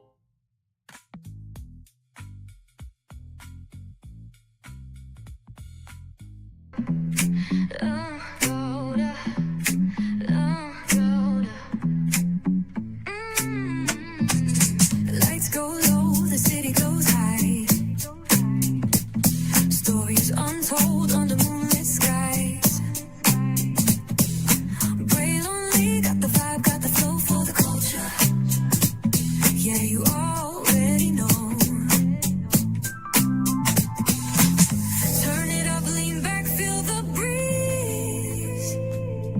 Late night truths drifting through the trees. It's for the culture, by the culture. Braylon Lee's got the soul to show ya. Breaking it down, lifting it higher. Feel the rhythm, spark the fire. Headlines flip with a soulful twist. Behind the scenes where the magic sits. It's the heartbeat of the now and the then, where the story starts and never ends. Tune in, lean and feel the groove. Every moment, a vibe you can't lose.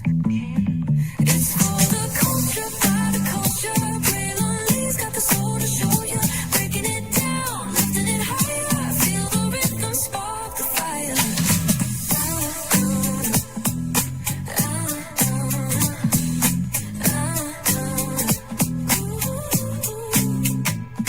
Hear the whispers in the city's hum.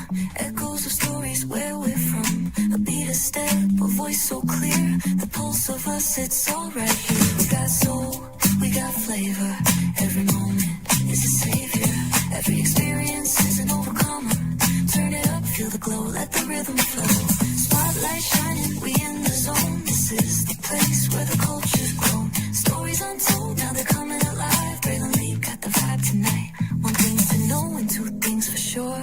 Higher is waiting and lower is available. But either way, we gotta go on tour. It's Braylon Lee's virtual tour, where the culture makes its move. Feel the love, feel the truth. This is us, this is you. From the unknown, the unembraced and more. This show, this brand and the possibilities of what can be is all here for you. I'm just a kid from the rock, trying to be a rock for people, trying to make it best they can to become. Being moved as a creator of power to lift up all of us, not just a selective few. For the culture, by the culture, here we be. Braylon Lee, bringing life to your screen. Feel the soul, feel the truth. We're free, trust and believe. It's entertainment, news done our way with. Braylon Lee, spotlight sharp like a diamond shine. We see the stars, but the stories align. Deep in the soul, where the heartbeats find. The pulse of the people redefining time. Just a pro tip, people have to earn the right to hear your story, but in addition to that, people have to earn the responsibility to be a part of it. Just because we are not seen by everybody doesn't mean we are not been seen by who needs to see us. Noise equals attention and sound equals purpose. Anybody can be a creator, but it takes a somebody to be an artist.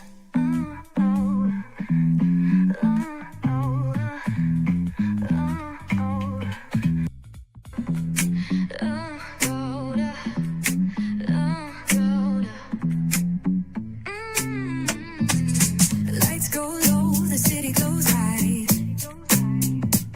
Stories untold under moonlit skies. Braylon Lee got the vibe, got the flow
echoes of stories where we're from. A beat, a step, a voice so clear. The pulse of us, it's all right here. We got soul, we got flavor. Every moment is a savior. Every experience is an overcomer. Turn it up, feel the glow, let the rhythm flow. Spotlight shining, we in the zone. This is the place where the culture's grown. Stories untold, now they're coming alive. Braylon got the vibe tonight. One thing to know and two things for sure. Higher is waiting and lower is available. But either way, we gotta go on tour. It's Braylon Lee's virtual tour, where the culture makes its move. Feel the love, feel the truth. This is us, this is you. From the unknown, the unembraced and more. This show, this brand, and the possibilities of what can be is all here for you. I'm just a kid from the rock, trying to be a rock for people, trying to make it best they can to become. Being moved as a creator of power, to lift up all of us, not just a selective few. For the culture, by the culture, here we be, Braylon Lee, bringing life to your screen. Feel the soul, feel the truth, we're free, trust and believe. It's entertainment, news done away with. Braylon Lee, spotlight sharp like a diamond shine. We see the stars, but the stories align. Deep in the soul where the heartbeats find. The pulse of the people redefining time. Just a pro tip, people have to earn the right to hear your story, but in addition to that, people have to earn the responsibility to be a part of it. Just because we are not seen by everybody doesn't mean we are not been seen by who needs to see us. Noise equals attention and sound equals purpose. Anybody can be a creator, but it takes a somebody to be an artist.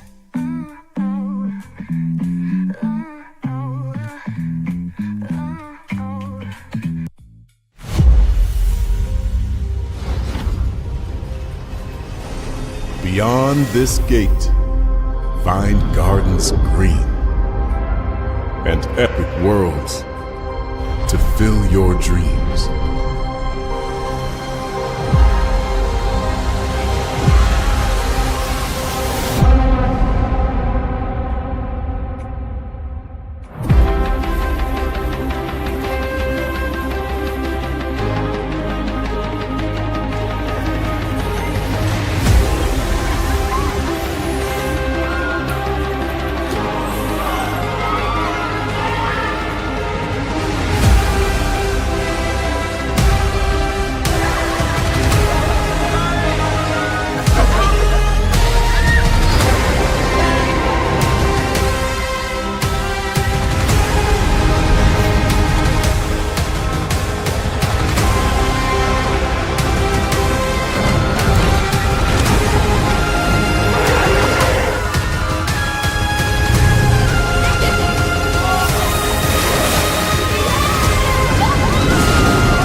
Good evening. My name is Mark Woodbury. I'm the chairman and CEO of Universal Destinations and Experiences. Well, we're finally here. Tomorrow we begin a new chapter at Universal Orlando Resort as we open Epic Universe. We built this place for you.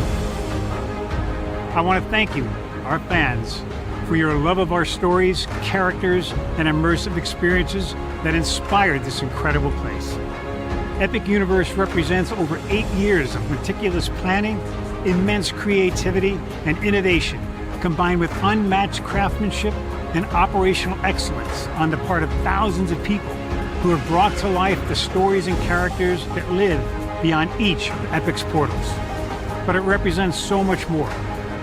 Your love of Universal and the deep connections we've shared together here in Orlando over the past 30 years inspired us to dream bigger and to push the boundaries to create something extraordinary for you and for generations of fans and families to come. And tomorrow, as we open Epic Universe, I can't wait for you to experience this place for yourself. Now it's your turn to step inside, to lose yourself, and to share this place with the ones you love most. As we open this park, we hope your world becomes a little more epic. Tomorrow, Epic Universe becomes yours.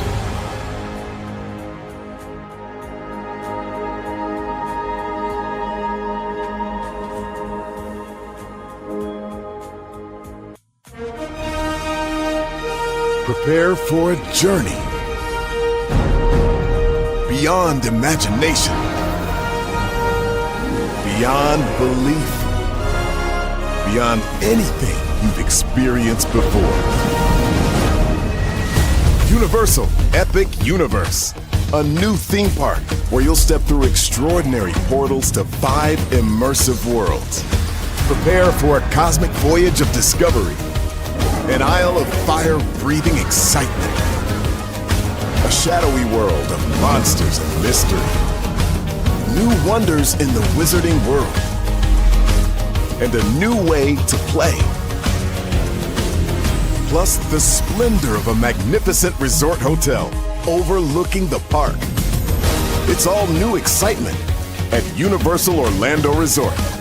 A week's worth of vacation thrills with 4 amazing theme parks, a variety of spectacular themed hotels, and incredible dining and entertainment. It's all at Universal Orlando Resort, where you'll find new adventures every day. Explore the astonishing worlds of Universal Epic Universe at Universal Orlando Resort.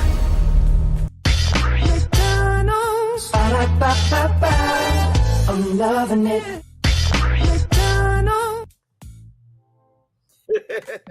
And I'm loving you right back. Welcome back into Braylon's Virtual Tour Live. We are live on tour. We have the castle, just not Princess Peach's castle. Yes, indeed. Welcome back in. I'm glad to have all of you here. So with the movie now out, remind me if there's anything to come to Nintendo Land that you suggest or predict.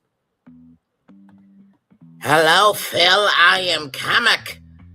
Dearly beloved. Sire, your son is evil just like you, and I believe that he will be a great Koopa. I don't like that Braylon doing an impersonation of me. I am Kamek. There's only one. I need a Kamek meet and greet. I need a Kamek meet and greet. I need a Kamek meet and greet. I believe that Rosalina will be met, or a Rosalina meet and greet will be created. Also, I need one of the Lumas to be a meet and greet. Let's go, which was also said.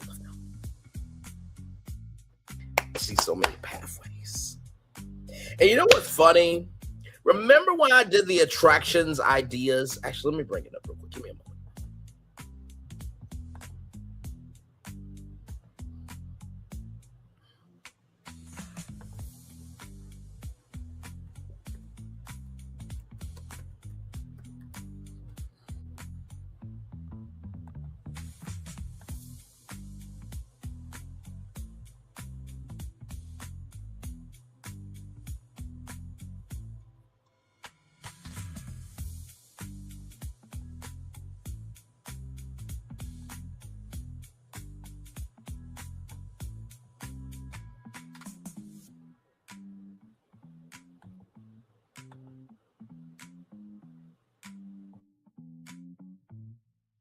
So remember when I did the attractions idea live? Let's watch this.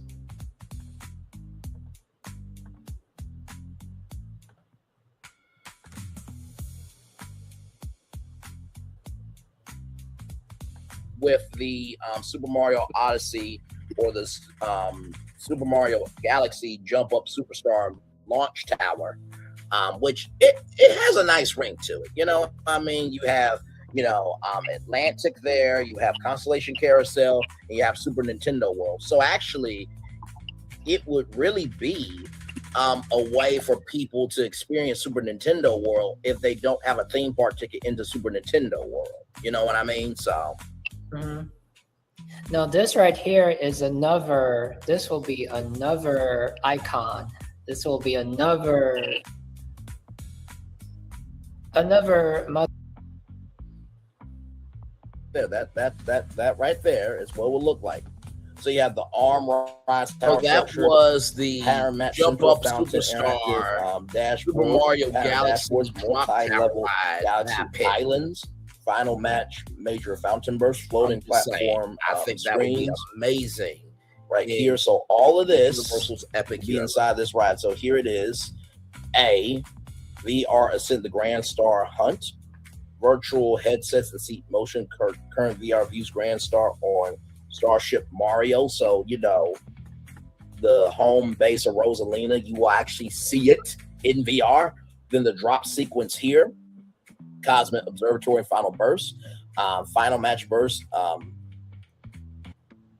Majority Appearance Matched, Fountain Eruption, Final Drop Posture to fast forward to Comet Observatory, that's B. Then C, Interactive Pattern Match Dashboards here, right here. 2 retiring multi-passenger cabin dashers. And then right here, D, Feasibility Program Layout. So this is a multi-level asteroid galaxy plaza, geometrical pattern match fountain eruption. So right there, virtual reality ticket station queue path, repurposed queue from virtual concepts. So Neo Hotel boundary buffer, and then multi-level asteroid galaxy plaza, and then 0 acre drop VR location right there. So this would be this ride right here with the golden superstar on top. Now, come on. Who would not ride that? Okay, there will be a 2-hour line just waiting for that. Yes, I know.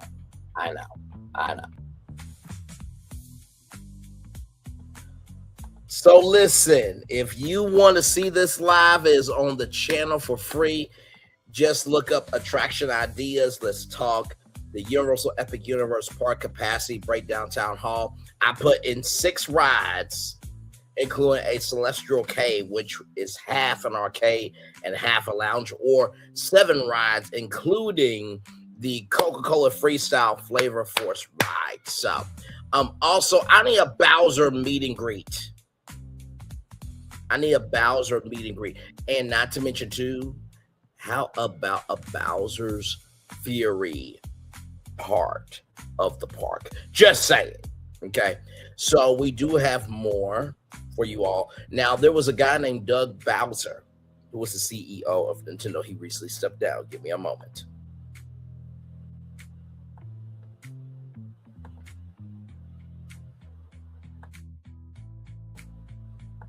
Shout out to GameSpot for this. Watch this.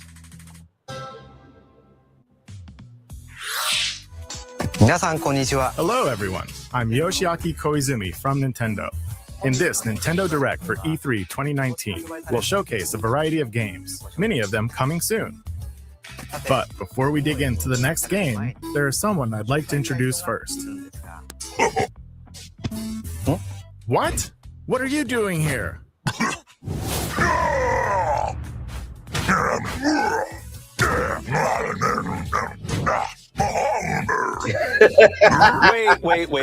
Wait a minute. There's been a bit of a mix-up. You're not the right Bowser. Sorry, but I'm the right Bowser for this presentation.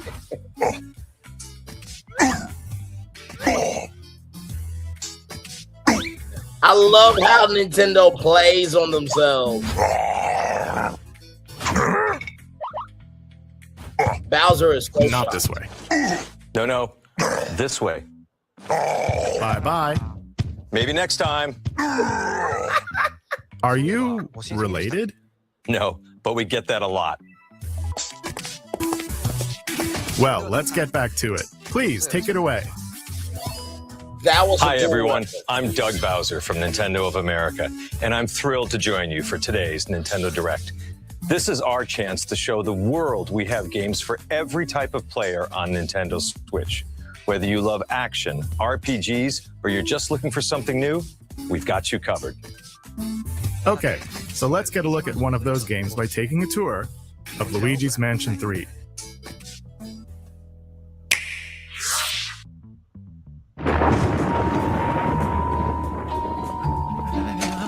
Hello?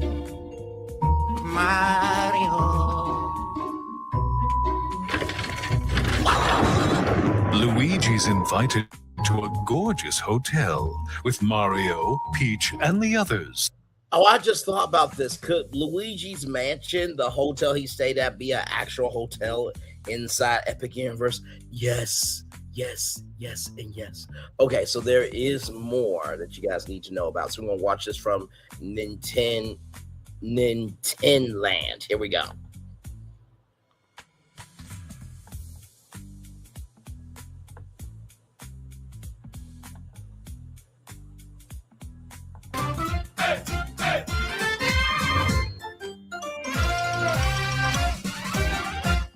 A great the YouTube Super Mario channel. Galaxy movie is officially out, which means it's time to dissect and piece this movie apart, talking about all the Easter eggs, references, small and big things that they showed us within the movie. I will be completely detailing this movie from beginning to end, so of course, spoiler warning, and if you're watching this, you should know that.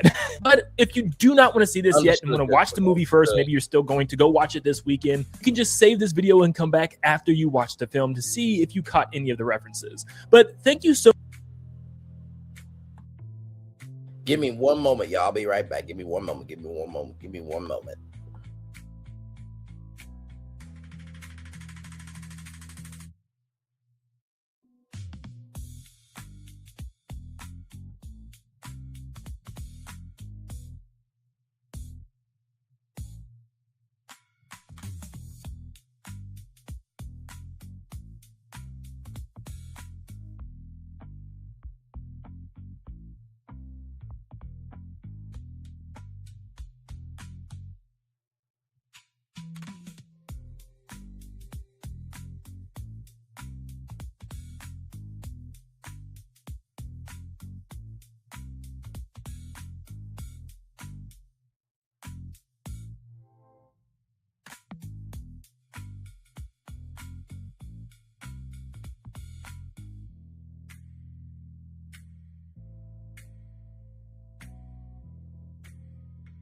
Hey everybody, I am BACK. Let's get back to it.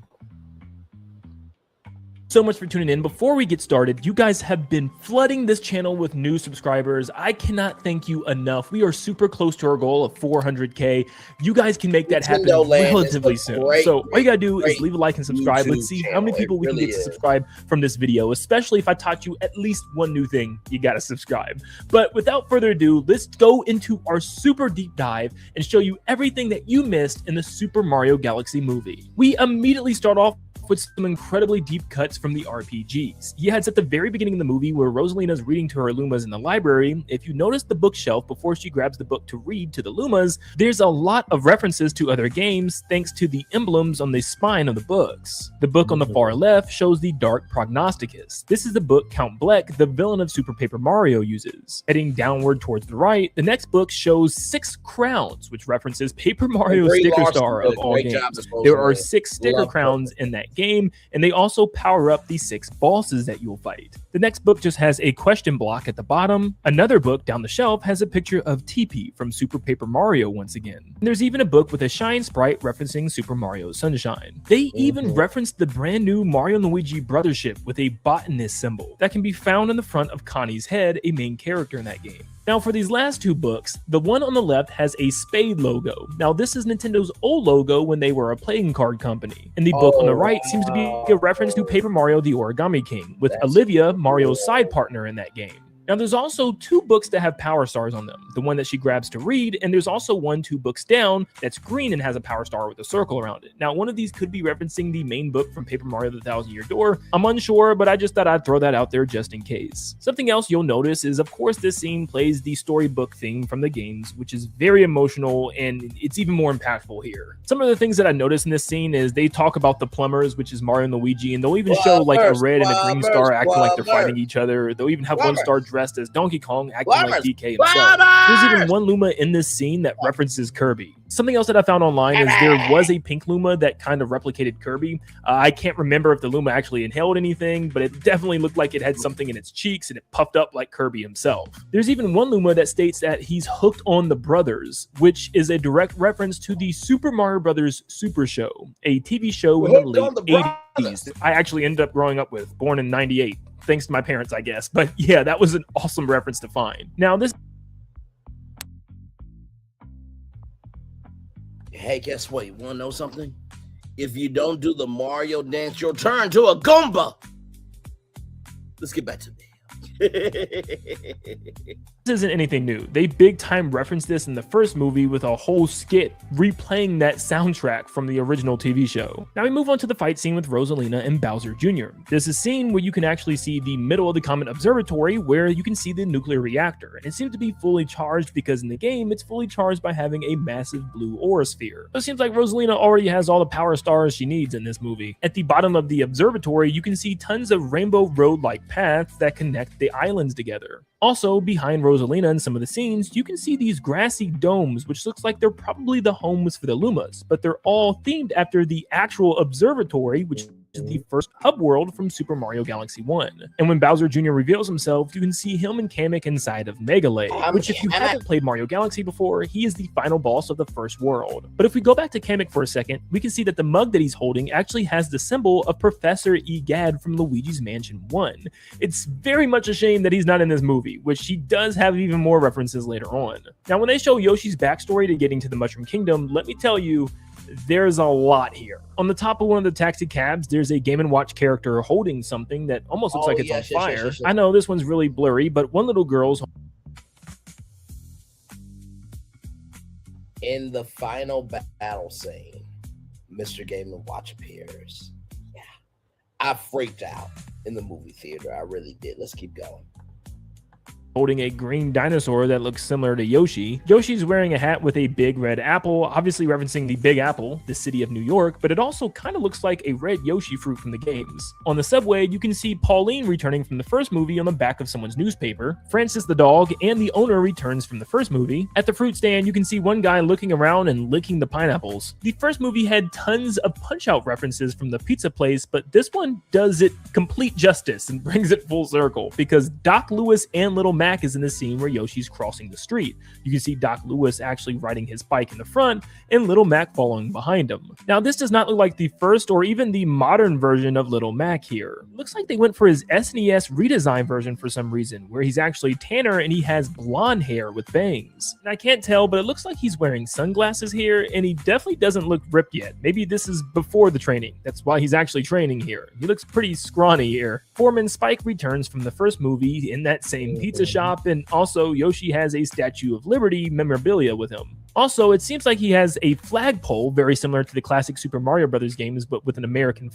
flag on it, and a zipper to his bag. Looks like it's the Super Bell power-up. Donkey Kong makes a brief appearance, messing around in New York, jumping from girder to girder as the helicopters are chasing him. It looks like he never went back home at the end of the first movie. You can also see Yoshi eating a fruit in the corner here, which is probably just an apple, but still it reminds me of him eating his Yoshi fruit. By the end of this montage, Yoshi is covered head to toe in stickers, which reminds me of the Odyssey. Once you go and visit all the kingdoms, you can actually buy tons of stickers to stick to your ship. Now, inside of the museum, there's a weird reference, and I don't really know what it is. It looks like some type of skeleton enemy from Yoshi's Island or Yoshi's Story, but the closest thing I could probably match this with is the Blarg lava enemy from Super Mario World. Actually, coming back to this, thanks to Ruben Nintendo on Twitter, he pointed out that this could very well be a skeleton Goonie from Yoshi's Island. You can kind of see where it looks like a shell at the bottom with spikes might actually be a wing with feathers. In the chair they try to slam Rosalina in, you can see one of the control panels is actually looking like a DS with the top screen and bottom buttons. It then goes to Mario and Luigi opening up their dresser, and at the bottom you can see a plunger, a Mario Maker helmet, and also a Captain Toad pickaxe. Also behind Luigi's outfit, you can see what seems to be a yellow cape from Super Mario World. And you can find Mario's button-up Shine Sprite outfit from Super Mario Sunshine. And you can see what seems to be a NES controller poking out from the bottom left. In the bedroom, you can see a tennis racket and a baseball underneath the dresser, even though Nintendo won't give us a freaking baseball game. In the back, you can see an Excite Bike calendar. You can see a lampshade with Mario Bros. 1 themed steps and some sort of space themed puzzle. With the TV, you can see the bros have been playing the NES, as you can see Excite Bike is in. Behind the TV is a picture that seems to be the Octopus game from Game & Watch. And on the back left wall, you can also see the polar bear from Ice Climbers. And there's something at the top right of the room that I can't make out.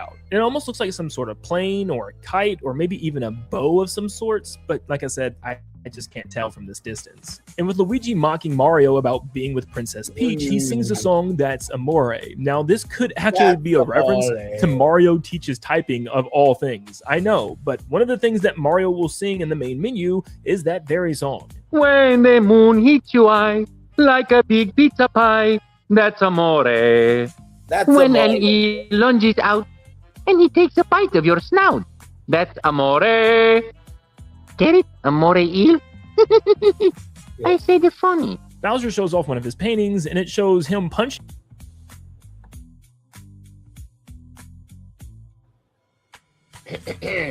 Nice computer you have here. Can I have it? Mario's going to fly for you. E.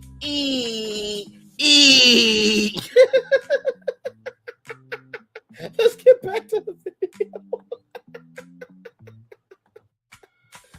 Punching Mario, holding Princess Peach, stepping on a Goomba, and Rosalina and Luigi are holding his legs, and Luigi's even kissing his leg. Next up, they show us a world map of the Mario Brothers going around and helping out people in the Mushroom Kingdom. This overworld map is a direct reference to Super Mario World. It even has the blinking circle for the level they need to enter, and once they complete it, it turns into a red Mario flag, just like the game. When they fight the Hammer Bros, they fight Mario and Luigi in the same formation as the games, with 2 rows of bricks, one on the top one and one on the bottom. When coming to help the Toad that dropped his ice cream, Luigi will actually do a spin jump onto the screen, just like in New Super Mario Bros. And Super Mario World. Luigi will then give Mario an ice flower power-up, which then he turns Luigi into a block of ice, just like you can in New Super Mario Bros. Wii. In the next scene, Luigi gets a frog suit from Super Mario Bros. 3. When he dives in the water, you can see bloopers, Cheep Cheep, and even urchins from New Super Mario Bros. In one area, we can see tons of rotating blocks from Super Mario World, you can see trees filled with Yoshi fruits, and you can see a Wiggler. This next area seems to reference the supermassive galaxy from Super Mario Galaxy 2, even though this seems to be in the Mushroom Kingdom and not in space this time. And when they return the Blue Toad home, they return him to a fire flower bed. And also going back to when the crew first enters Toast Arena, the village from Super Mario Odyssey, you can see a Micro Goomba walking inside of a Dry Bones mouth. Bowser Jr.'s UFO picks up Peach's castle in the same way it does in the games, just this time without using airships and chains to rip it up, it just pulls it up via a tractor beam. Also, the Star Festival actually is what starts the Super Mario Galaxy game in the first place, so that stays pretty consistent as well, even with Peach towards the top of the castle. Bowser Jr. enters riding his clown car from the games, and going back to where he captures Rosalina, he paints a piranha plant completely made out of paint, which is kind of reminiscent of Super Mario Sunshine's polluted piranha plants that he created in that game. When Bowser Jr. enters the castle, there's a chest on the left side of the screen, which looks like the ones from Mario Bros. 3. In the back of the fight scene, we can see Princess Peach's bed. We've actually only seen this in 2 different instances, one in Super Mario RPG, but it seems to match the one in Paper Mario 64 the most. Now, during the scene where Mario's protecting himself with a book from the axe attack of Bowser Jr., you can see there's a Theet-themed birthday cake. The Theets are little characters from Princess Peach Showtime of all games that's referenced here, and this is actually a cake that you can bake in one of the mini-games. On one of the back walls, you can see a portrait that has Toadette and some other Toad sitting by a tree. On the back table, we can see 2 trophies from Mario Kart 8. The first one is the Mushroom Cup, and right beside it, you can see the Star Cup trophy. See, even Nintendo likes Mario Kart 8 more than Mario Kart World. As Peach and Toad fly into the galaxy, we can see a small planet with tons of star bunnies on it, kind of referencing the Gateway Galaxy at the very beginning of the game when you're chasing bunnies down. In this movie, the star bits are very tiny. You can see star bits circling the planet and also filled within the crystals, just like in the games where you have to break them out. Peach and Toad fly through the Drip Drop Galaxy, this time with no eel problem, and then they arrive at the Gateway Galaxy, which this time is turned into pretty much a giant space airport. And you can even see some of the stone spires that are still on the planet, just like in the original game. In the background, we can also see the giant metal ring covered in vines from Gusty Garden Galaxy. There's a couple things we get in this next scene. You can see a penguin with their bags just being blocks of ice, with their things just in the ice. And you can see it melt behind them everywhere they go. Just pay attention to the penguins when they walk. You can also see a Gearmos, a little robot from Super Mario Galaxy, and also a Whittle, a little wooden creature from Mario Galaxy 2. Piantas and Pianta children are here from Super Mario Sunshine. And once again, here's a penguin with a suitcase, which is just an ice block with wheels, and you can even see what looks like to be one of the seeds from Super Mario Odyssey in there. The snails, which are the Bublanians from Super Mario Odyssey's Seaside Kingdom, are here, and Monty Moles make their debut in this movie as well. You can even see the rubbery bulb stretch plants in the background here as well, which appear in Super Mario Galaxy. You'll spin into them and they'll fling in the opposite direction before flinging back at you. This could very well be a reach here, but this Wall-E looking robot on the sign reminds me of Direct Eye, the mini robot companion that you could let free in Star Fox Zero in order to explore hidden crannies and walls and buildings. Ukiki the monkey gets his debut here from Yoshi's Island. He also steals things like he does from Mario's hat in Mario 64, and conch doors from Mario 3D World are in this movie as well. Peach and Toad get their backpack taken from the Ukiki monkey and they go to the lower levels of the planet. It kind of reminds me of the Coruscant underworld from Star Wars. But we get a ton of enemies shown off here, and I'm not going to show pictures of everyone. If you don't know what they are, you can always just look them up and see how they look in their in-game counterpart. But you got Koopa Troopas, Piranha Plants, Chargin' Chucks, Shy Guys, Sniffits, Octo Guys, Octoombas, Sledge Bros, a Bob-omb, Buzzy Beetles, Coin Coffers, Spinies, Hammer Bros, and even a Spike.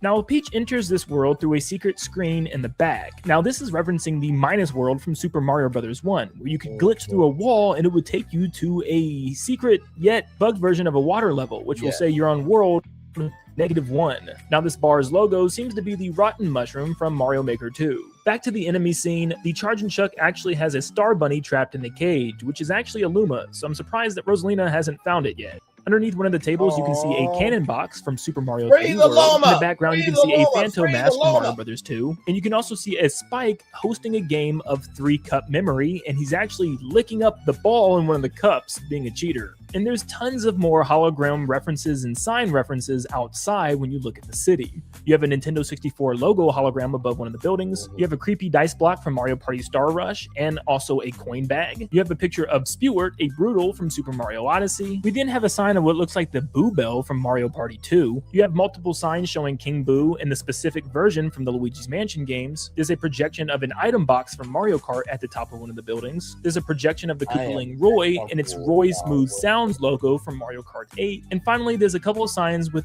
potion beakers on them from Mario Bros. 2. And we have a short clip of Bowser Jr. controlling the UFO. You can see a punching bag to the far right and his own little milkshake with his little Bowser-themed cup. Next up, Peach and Toad enter a giant coin block for the casino. This could be a direct reference to Super Mario Sunshine. There is a casino at Serena Beach. Also, did you notice the doorway is Petey Piranha? You can also see another Mario Galaxy enemy, the Goom Beetle, here. Some of the blocks have icons on them like a Super Leaf, a Double Cherry from Mario 3D World, and even a penguin suit from New Super Mario Bros. Wii. You can also see a 1-Up Mushroom and a Boomerang Flower, and you can see a block with a Yoshi egg on the screen and also a Super Bell. Also, there's tons of coin blocks scattered all over this place. Here we get introduced to some Super Mario Bros. 2 characters, or technically bosses, that is, because this is Mouser, one of the bosses from the games that throws bombs. Birdo is here, but we don't need any further explanation for her. And Birdo fights Peach the same way she does in the game, by spitting eggs at her. And King Wart is here, the main villain from Mario Bros. 2. He even belches bubbles like he does in his boss battle.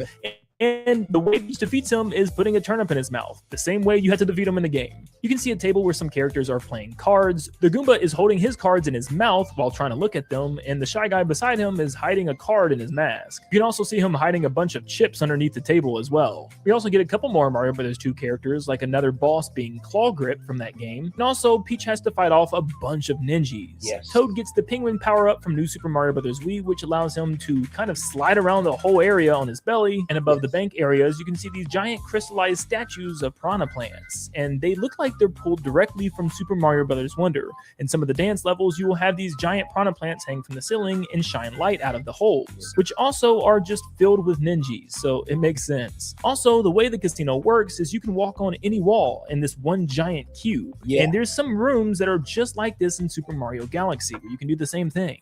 Also, the entire time in the casino, it plays the instrumental version of Jump Up Superstar from Super Mario Odyssey. Bowser's airships from Super Mario Galaxy's intro and some of the stages as well makes a return, and throughout this scene it plays the airship theme, and you'll also hear various Bowser Jr. themes played as well. For instance, his theme from Super Mario Galaxy will play.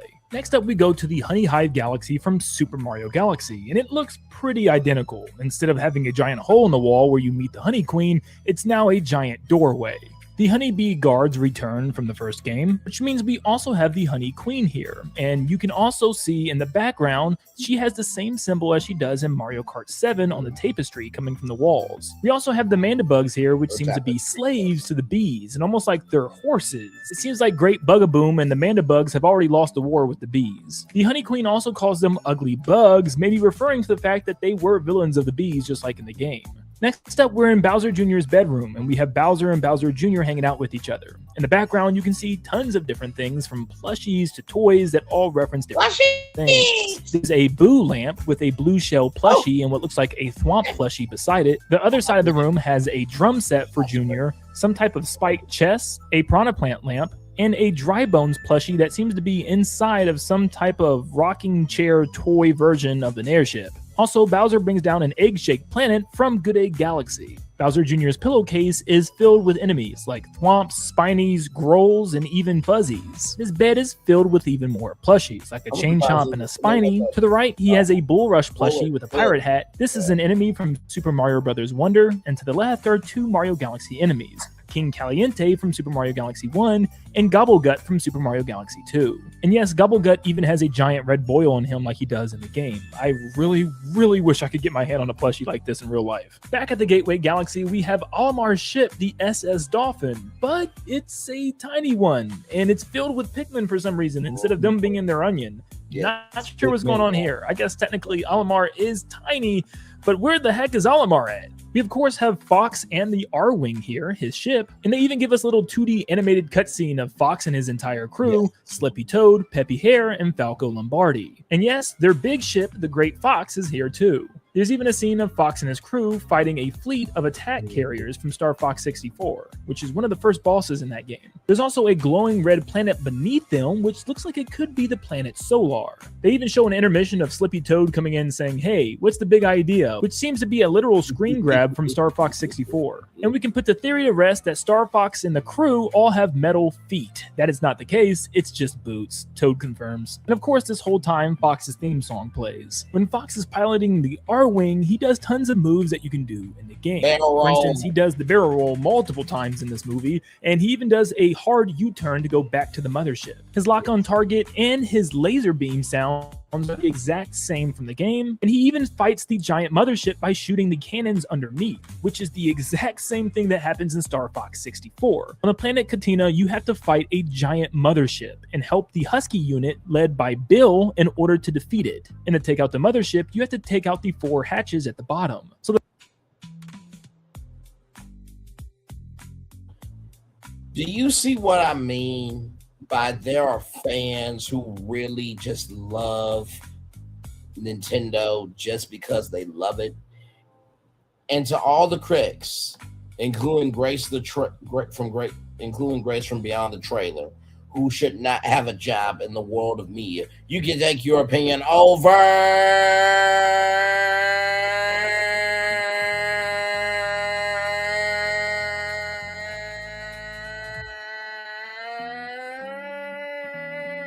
There, where no one cares. And that's the thing too, like Illumination and Nintendo, they know what they're doing. And I feel like as long as they stick to the lore and they give as long as they understand the assignment and they execute the sincere care in the assignment, they will always win. Right? Just because you didn't have a childhood, just because you weren't born to be important, just because nobody loved you does not mean you get to be mean to people who actually love the movie. Let's keep going. So the fact that there's literally 2 games with a mothership of Mario Galaxy 1 and Star Fox 64, this was a perfect way to include him in this movie. Bowser Jr. then opens up a wall filled with weapons, and oh boy, there's a lot. Going from left to right, we have a mace and 2 axes, followed by Flood from Super Mario Sunshine. Yes. It looks like he's been robbing Egad of mugs, paintbrushes, and now that's even why Flood. I You can find 3 Bowser bombs along with Lemmy's bomb, one of the Koopalings. The center section gives us 2 NES zappers, one blue and one red, maybe themed after the red and blue Joy-Con. We also have the SNES Super Scope, which Bowser Jr. is going to use. We have a boomerang, which looks like the one from The Legend of Zelda. By the way, do y'all see that red hammer that is from Donkey Kong that was in the Illumination introduction? The Illumination.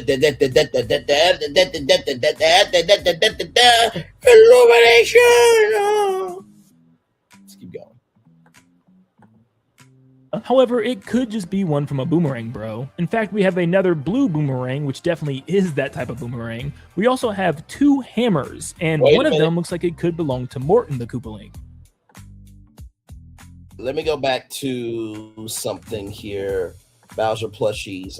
Be nice if there isn't in the store already include a Bowser Jr. plushie. And yes, Bowser Jr. is in Super Nintendo World. You have to do so many challenges in order to see him. But let me go back to something here, right?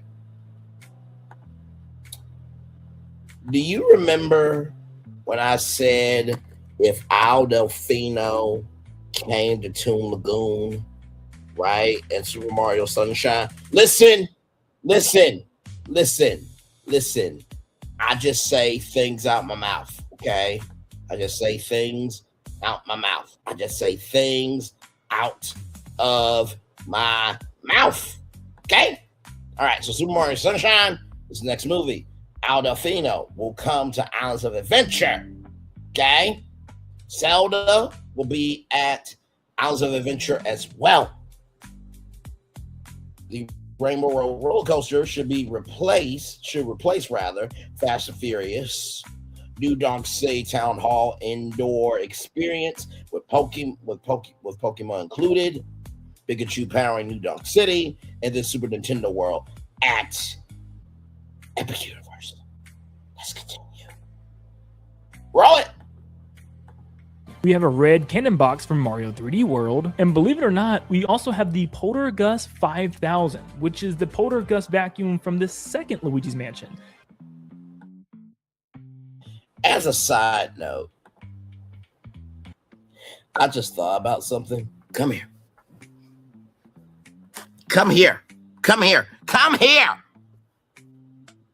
You know that Toon Lagoon Theater?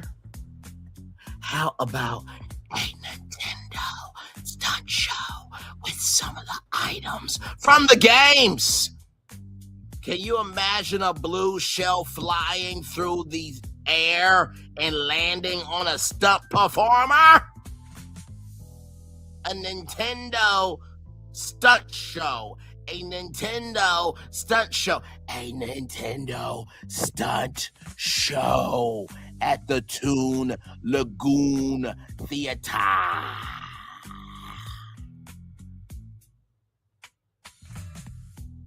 Universal, get on that immediately, on the double. Please and thank you.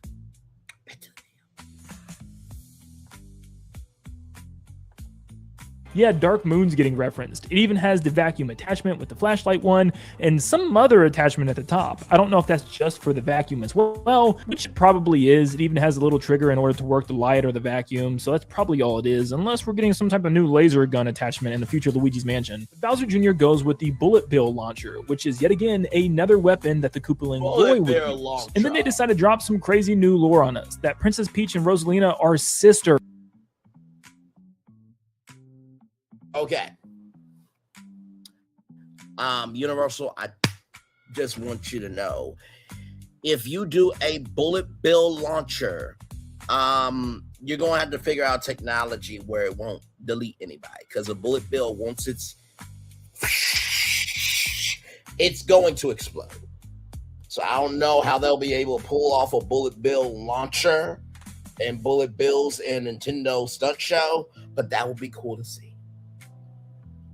Maybe it could be done digitally through the digital screens, and then, from the digital world into the physical world. Oh, lights, motors, Nintendo Extreme Stunt Show. Lights, motors, Nintendo Extreme Stunt Show. Lights, motors, Nintendo Extreme Stunt Show. Yes, I took the Disney attraction. We're over to Universal. Moving on. Yeah, that's not a thing in the game. So if you're questioning yourself and questioning what you ever known, yeah, so am I. Next up, we see Bowser Land, which is a direct reference to Mario 3D World. There are tons of rides. Questioning what you ever known, yeah, so am I. Next up, we see Bowser Land. Could Bowser Land be a future park? I did say a Bowser's Fury Land, and that could be a roller coaster. Roll it on! Back to the video. Land, which is a direct reference to Mario 3D World. There are tons of rides here, but it's impossible just to go off of some footage I got from the movie. For instance, there's a Thwomp Drop Tower. There's also some Luigi's Mansion themed ride with King Boo at the top, and a Piranha Plant Creeper coming out of the side of the wall. There's even a Growl themed Ferris wheel. What's funny is there's the other variant of King Boo, the non-Luigi's Mansion one, on another ride, which looks like it's a Ferris wheel of Boos. This would be a reference to Big Boo's Hunt from Mario 64. Now we are at the third act and final part of the movie. We have the Comet Observatory flying towards Bowser Jr.'s planet, which is the same ending as Mario Galaxy 1 as him flying towards the center of the universe in order to save Peach. It even plays the same song from the Galaxy Reactor, the final stage of the game. Mario, Luigi, Yoshi, and Peach all jump into a launch star, it makes the same sound effect, and they even fly with little blue trails behind them. I don't have a picture. Okay. Another thing, just thought about this, Universal. You know how, for example, there was like the Black Panther film live with an orchestra? How about a Nintendo orchestra concert from Toon Lagoon?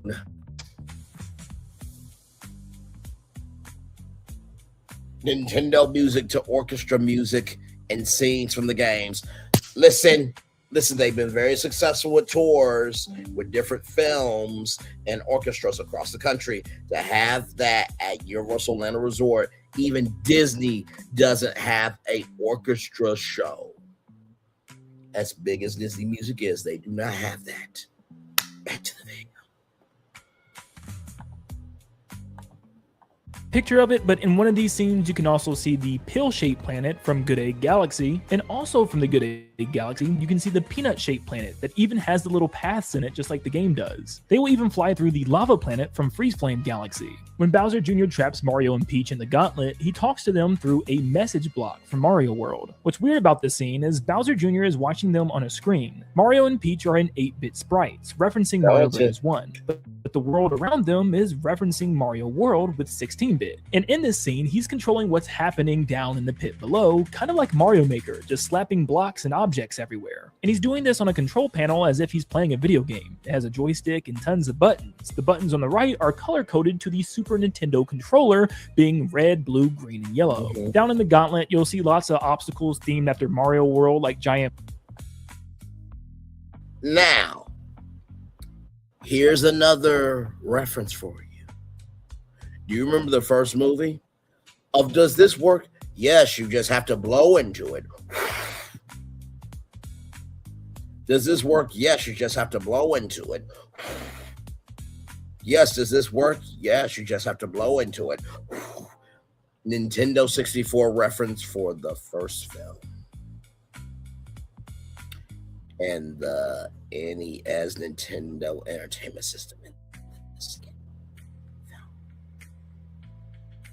We do have the Wii U and the Wii that have not been referenced yet. Then you got to think about Game Boy. Then you got to think about Game Boy Advance, right? Then you got to think about Game Boy Color. Then you got to think about Game Boy Micro. Then you got to think about the Nintendo DS system. Then you got to think about the Nintendo 3DS system.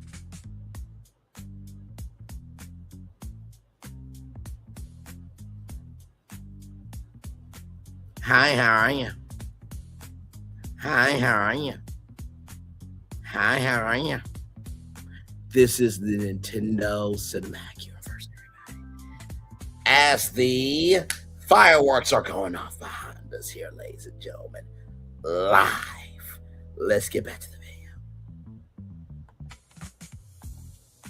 Giant blade saws or spikes, but in one of the scenes, the camera pans out and puts it into 2D. At the end of the scene, an army of bob-ombs will come approaching, and it will actually play the Bob-omb Battlefield theme from Mario 64. And after Mario and Peach dodge all the...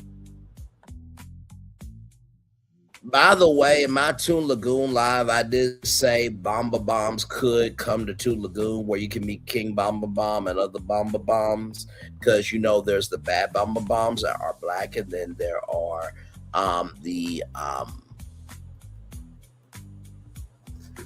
think the good Bomba Bombs, one is pink. Good Bomba Bombs.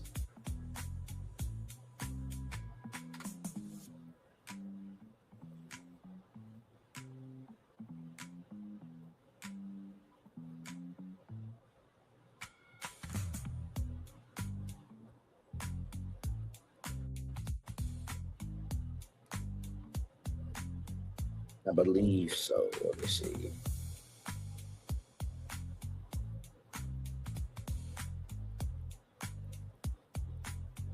Yes, so there is the pink bomb bombs, and then I think there is blue bomb bombs. Let's see. Pink and blue bombs, Super Mario 64.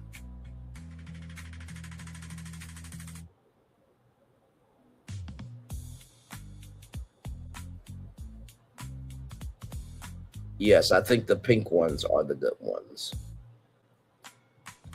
Pink Bomba Bombs.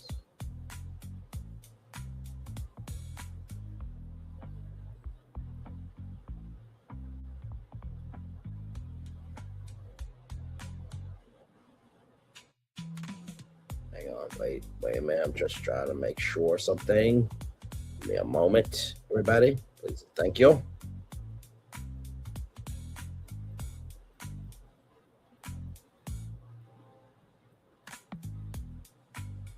So yes, the pink. Okay, so red Bomba Bombs and pink Bomba Bombs. You can meet those at Toon Lagoon. Abracadabra, are these your 3 wishes? Phil, you know I don't follow rules, correct? You know I don't follow rules, correct? You know I don't follow rules, correct, rather? Let's keep going. But yeah, those are my first 3 wishes. The obstacles, it will play the flagpole victory theme at the end of a level in Mario Bros. 1. Mario and Peach then face off 2D. At the end of the scene, an army of bob-ombs will come approaching, and it will actually play the Bob-omb Battlefield theme from Mario 64. And after Mario and Peach dodge all the obstacles, it will play the flagpole victory theme at the end of a level in Mario Bros. 1. Mario and Peach then face off against Bowser on a giant drawbridge. Now this is a direct reference to the Bowser fights against the very first Mario game, Mario Bros. 1, where you have to get to the other side and grab the axe in order to cut the drawbridge. And that's exactly what Mario does, dropping Bowser into the lava down below. Then Bowser crawls out of the lava as Dry Bowser, coming from New Super Mario Bros. DS. And then Bowser Jr. transforms into a Fury Bowser variant from Mario 3D World that was on his chest. And now we have the final fight. Mario does a spin jump, also like Luigi did at the very beginning of this video, and Yoshi throws an egg at Bowser like he does in Yoshi's Island. The 3 then use power-up transformation. By the way, the jumps, those are in the movie as well, from Yoshi. From Yoshi is in the movie. Let's go. To fight Bowser and Bowser Jr. Mario gets the Drill Mushroom from Super Mario Wonder, and Luigi and Yoshi both get Mario Galaxy 2 power-ups, with Luigi getting the Cloud Flower and Yoshi getting the Blimp Fruit. They all obviously use their abilities the way they do in game, even Mario looking the exact same, having his feet in the drill when he goes underground. Luigi then steals the paintbrush and creates Mr. Game & Watch, and he has pretty much the same moveset as he does in Smash Brothers. He uses the parachute or his up B in order to get around Bowser. He even does his cartwheel shield roll around him and finishes him off with his hammer, which is normally his down smash. I kind of wish it was his 9 hammer because that would have been so crazy, but I guess it's technically the same thing. But in the game, his down smash buries opponents, and it's kind of what he's doing to Bowser here. Bowser Jr. then paints a giant dragon, which is the Lord of Lightning boss from Super Mario Odyssey. Mario then gets the red star from Super Mario Galaxy, which is obtained after completing the 100 purple coins mission at the Gateway Galaxy, which then turns him into his red star suit.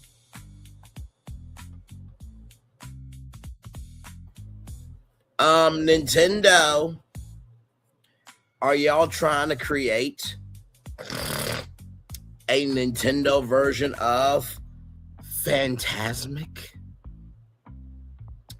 A Nintendo version of Phantasmic?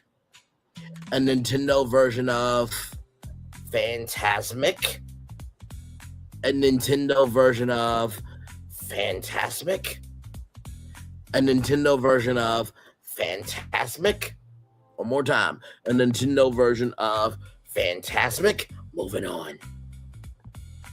Paints a giant dragon, which is the Lord of Lightning boss from Super Mario Odyssey. Mario then gets the red star from Super Mario Galaxy, which is obtained after completing the 100 purple coins mission at the Gateway Galaxy, which then turns him into his red star suit, allowing him to freely fly and have a red trail behind him. He then finishes off the dragon with one final Mario Galaxy spin. Now, Peach breaks out Rosalina from her spherical cage, which is also something we've seen in the Mario Galaxy games. Something else I'll add is that during the Bowser Jr. and Dry Bowser fight, you'll hear motifs of the Mario 64 Road to Bowser theme. At the end of the movie, we have Mario getting a cape feather from Mario World and using it to fly up to the top of the castle and plant a flag up there. He actually has his signature run before he takes off as well. And Yoshi is sitting at the top of the castle, which could be a reference to the 100% completion reward from Mario 64, where he's just standing up there. The credits do give us a couple more planets from Mario Galaxy, like the Question Block planet from Gusty Garden and the Cone planet from Spin Dig Galaxy. There's a bunch of other planets as well, some that we've already talked about, like the Pill planet and even the Peanut one, but yeah, we've already talked about those. The end shows a Luma with Donkey Kong's tie once again, and a white Luma with Mario's hat, referencing the one that's actually joined with him in Mario Galaxy 1. They could have already shown this in the main movie, but maybe I missed it, but it's here in the credit scene nevertheless. And then we have the 2 post-credit scenes. The first one just shows Bowser Jr. and Dry Bowser locked up in a maximum security prison somewhere on some distant planet, I'm guessing, that Star Fox helped to bring them, and Luma Lee is just there verbally torturing them the entire time. I guess through the course of this movie, Luma Lee became a prison guard. Also on the Luma Lee's belt, and even a Toad guard they showed with Star Fox earlier, they have a grand star symbol on the belt buckle. And finally, the second and final post-credit scene Luigi's girlfriend, Princess Daisy. And of course, it's Princess Daisy. Not much else to talk about there. Now, there's tons of musical references within the movie itself.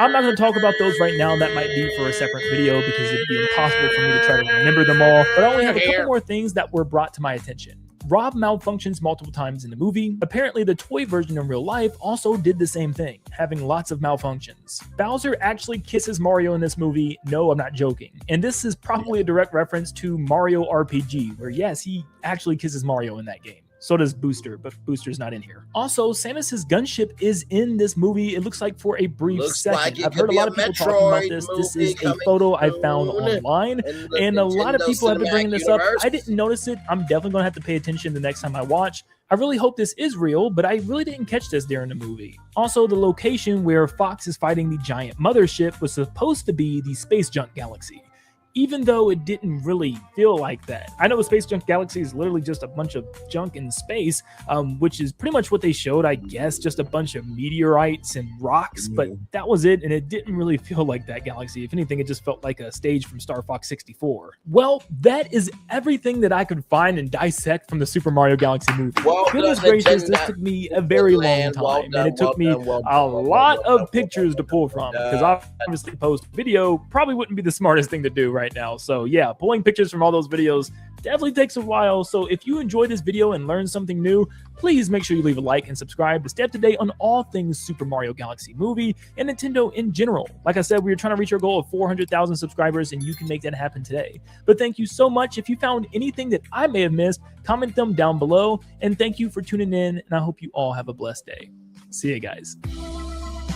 Well done. Well done. Well done. Well done. Well done. And because he did such a good job, I'm going to drink one more Turkey Hill Hard Iced Tea. Peach. For peaches. Peaches. Yes. Yes. Yes. Peaches.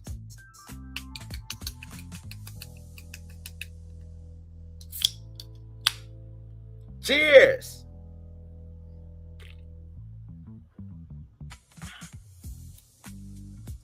Now I'm going to turn off my camera. Fantastic Nintendo early concepts are delivered to you. Thank you, good sir. Did I cover everything, everybody? Yes, indeed. How nice to end this stream. Did I cover everything with the movie? We have a castle. We have fireworks. We have Turkey Hill Hard Iced Tea. We reviewed a whole movie that made $300 million at the box office in the United States and $600 million overseas. I don't know what else you want from me.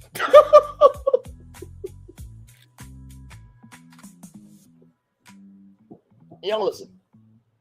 Everybody has the right to free speech, but that doesn't mean you have the right to be freely idiotic in how you move in the world, right? You have the right to free speech, but that does not mean you have the right to be freely idiotic. Just because you have the right to free speech doesn't mean you have the freedom to move idiotically.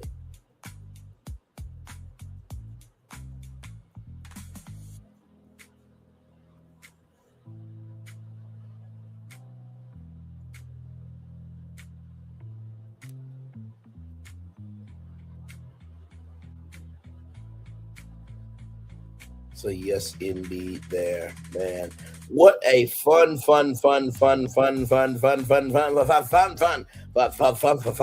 night. Yes, indeed, everybody. So I think there's only one way to do this ending here. So I'm going to give it to you. Then when we come back, we'll wrap things up. We are live on tour. Like, comment, share, subscribe. We'll be back right after this. Roll it. Prepare for a journey beyond imagination, beyond belief, beyond anything you've experienced before. Universal Epic Universe, a new theme park where you'll step through extraordinary portals to 5 immersive worlds.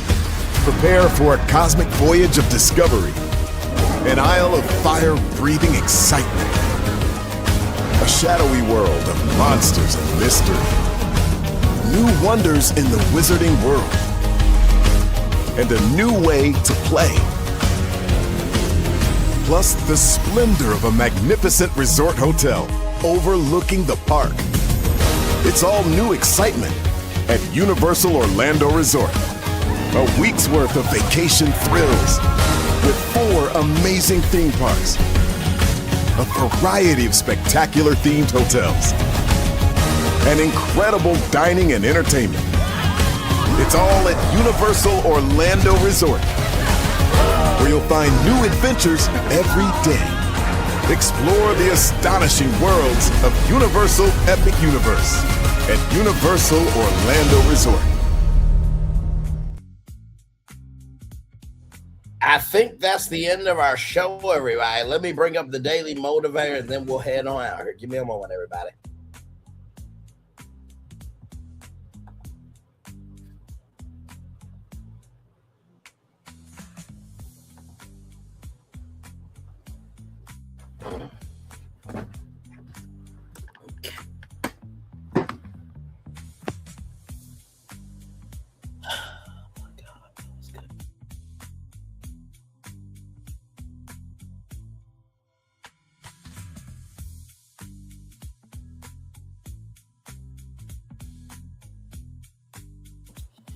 If you think you can, you can. If you think you can't, you're right, Henry Ford. If you think you can, you can. If you think you can't, you're right, Henry Ford. If you think you can, you can. If you think you can't, you're right, Henry Ford. Let's get to the day over for Saturday, April 11th, 2026. Here we go, everybody.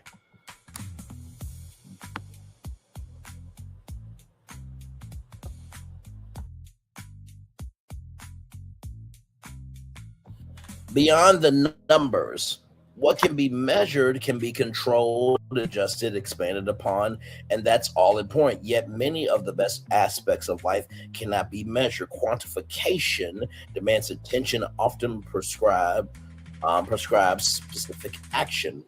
Though there is certainly significance in the numbers, there's also much meaning beyond them. Life's goodness and true richness can never be reduced to cells on a spreadsheet. Attempting to do so is sure to lead to disenchantment and regret. Pay attention to the numbers, give them their due, make strategic use of them, but do not let them rule your life. Let's continue.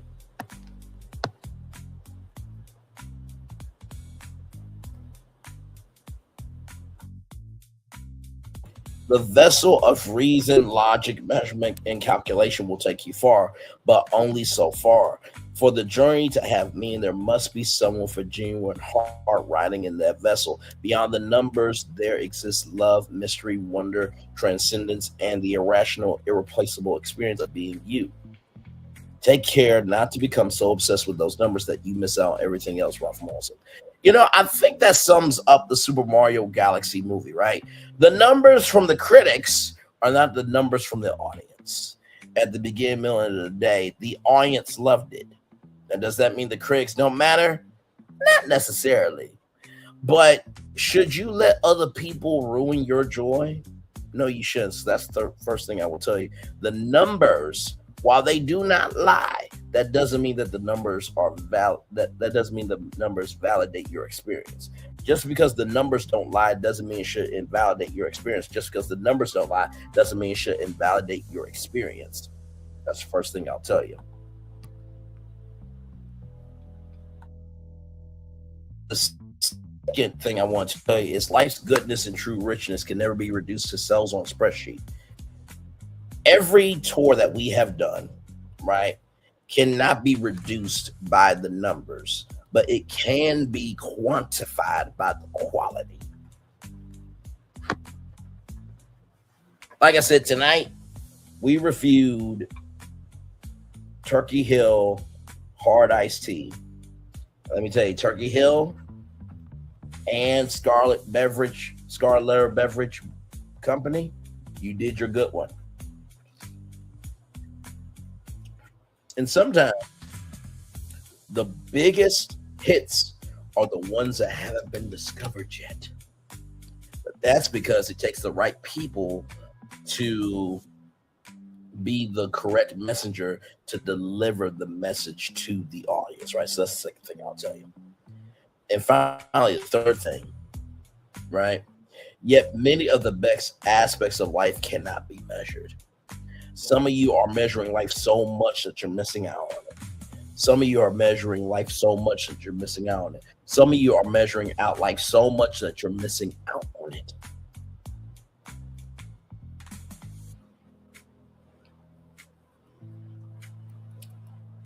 Believe me, you.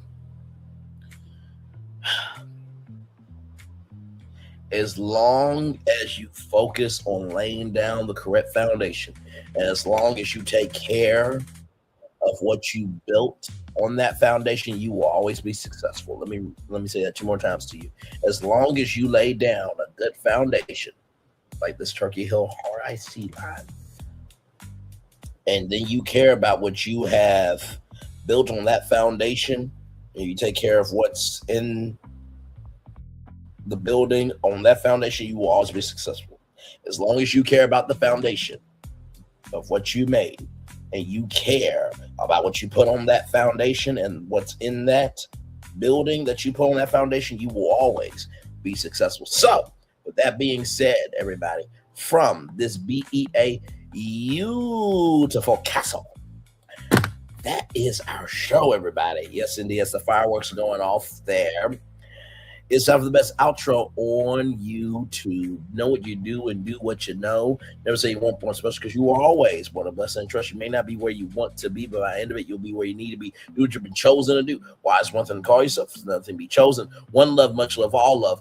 I have spent time with you. You have spent time with me. Hopefully, by spending time together, we'll rise up to be great together. And always remember where you're in radio, television, YouTube, living your best life, or you're on the verge of being the first to discover something great before the rest of the world gets to discover it.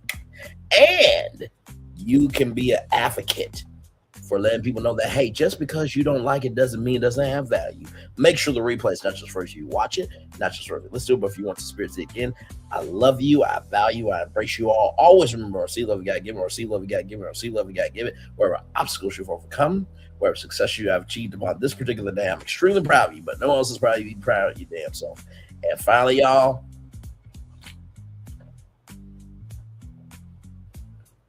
you know what makes a great beverage? It's the same ingredients that make it's the same ingredients rather that make a great movie. It has a great foundation. This is made with real tea. So Mario Brothers movie, the foundation was the video games. You know what gives the movie its flavor? The fans. You know what gives this its flavor? The right ingredients where it tastes good enough to drink, but it's also more than enough pleasant that you want more of it. But finally, the third thing that makes a Super Mario Galaxy movie, that movie, is because it did its job. Not everything has to be grand. Sometimes the best things in life are just meeting you where you are, just like Turkey Hill Hard Iced Tea.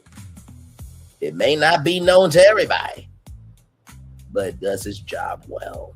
Tastes good, you feel good from drinking it, and guess what? It's comforting, just like the Super Mario Galaxy movie. Cheers to all the peaches ass lovers that like big girls. Yes, indeed. Peaches is the big girls' national anthem, international anthem, and intergalactic anthem. And Turkey Hill Hard Iced Tea Peach is the official drink of all the peaches ass lovers. And yes, this show was sponsored by Turkey Hill and Scarlet Letter Beverage Company. Thank y'all for the pack. One more thing I gotta show y'all real quick. Give me a moment. Because this is how real I am with my virtual travelers, my virtual tour family. Hang on, my virtual tour family, my virtual tours, and what do I always say? The legendary what do I always say in the words of legendary Alpha MC, the virtual travelers, the virtual tours, the virtual tour family. That's what it is. Give me a moment.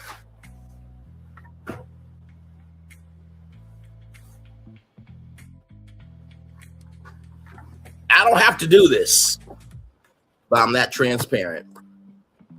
From Scarlet Letter Beverage Company. Right there. Right here. Hi, Braylon. Please enjoy our Turkey Hill Hard Iced Tea, Lemon, Raspberry, and Peach. We look forward to hearing your feedback. Thank you, Scarlet Letter team. Scarlet Letter Beverage Company. 10 out of 10. 10 out of 10. 10 out of 10. I can't wait to see what else is to come. Just like I can't wait to see what else is coming from Illumination. One love, much love, all love, everybody. Commercial break, rather. And fireworks to come for the day that was, for the day that's come, for the blessings that are on the way for you, me, and all of us as a society, as a people, as a culture. I feel the love. And I send it right back to you. Good night, everybody. Love you. Bye. Turkey Hill Hard Iced Tea. Get you some. Get you some. Get you some.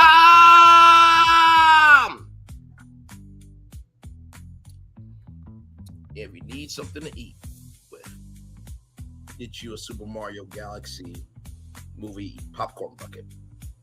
If you can't get the Yoshi bucket from AMC, this is a good bucket. It's like this. It's a good drink to drink. Cheers, everybody. Love you all.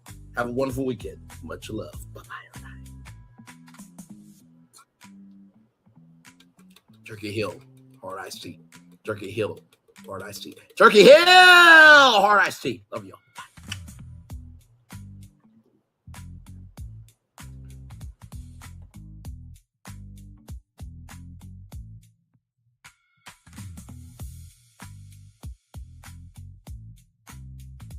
I thought I should tell you, they've been talking about you. Yeah, they've been talking about you. They've been talking about the fact that they've done everything they could to stop you and everything they could to block you, but you still win. They've been talking about the fact that they have undermined your success and they have tried to sabotage your seasons, but you keep winning. They've been talking about the fact that even though they don't like each other, they get together to try to kill you, but you keep winning. They've been talking about the fact that you were voted least likely to succeed, but like cream, you keep rising to the top. They've been talking about how they tried to burn your world down, but like the phoenix, you rose from the ashes. They've been talking about you. And you know what they say? Oh, she's just lucky. He's just lucky. But no, you ain't lucky. You're anointed. You got something on you. You got favor on you. You got power on you. You were born to win. Now they can call it luck, but it's grace. They can call it luck, but it's favor. But whatever they call it, it doesn't matter, because you know what God calls you? Do you know what God calls you? A winner. I thought I should tell you, they've been talking about you. Yeah, they've been talking about you. They've been talking about the fact that they've done everything they could to stop you and everything they could to block you, but you still win. They've been talking about the fact that they have undermined your success and they have tried to sabotage your seasons, but you keep winning. They've been talking about the fact that even though they don't like each other, they get together to try to kill you, but you keep winning. They've been talking about the fact that you were voted least likely to succeed, but like cream, you keep rising to the top. They've been talking about how they tried to burn your world down, but like the phoenix, you rose from the ashes. They've been talking about you. And you know what they say? Oh, she's just lucky. He's just lucky. But no, you ain't lucky. You're anointed. You got something on you. You got favor on you. You got power on you. You were born to win. Now they can call it luck, but it's grace. They can call it luck, but it's favor. But whatever they call it, it doesn't matter, because you know what God calls you? Do you know what God calls you? A winner. I thought I should.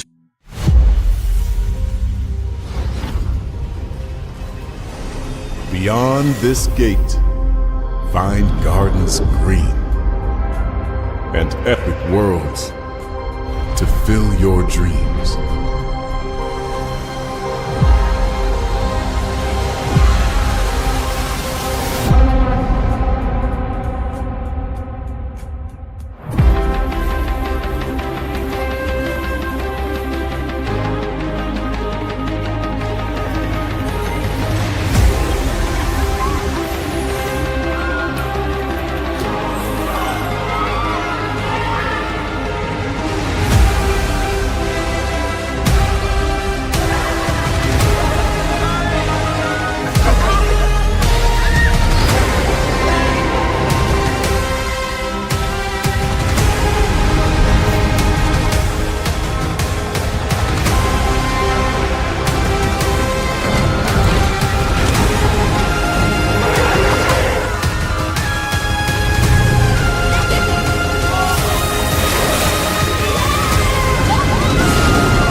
Good evening. My name is Mark Woodbury. I'm the chairman and CEO of Universal Destinations and Experiences. Well, we're finally here. Tomorrow we begin a new chapter at Universal Orlando Resort as we open Epic Universe. We built this place for you. I want to thank you, our fans, for your love of our stories, characters, and immersive experiences that inspired this incredible place. Epic Universe represents over 8 years of meticulous planning, immense creativity, and innovation, combined with unmatched craftsmanship and operational excellence on the part of thousands of people who have brought to life the stories and characters that live beyond each of Epic's portals. But it represents so much more. Your love of Universal and the deep connections we've shared together here in Orlando over the past 30 years inspired us to dream bigger and to push the boundaries to create something extraordinary for you and for generations of fans and families to come. And tomorrow, as we open Epic Universe, I can't wait for you to experience this place for yourself. Now it's your turn to step inside, to lose yourself, and to share this place with the ones you love most. As we open this park, we hope your world becomes a little more epic. Tomorrow, Epic Universe becomes yours.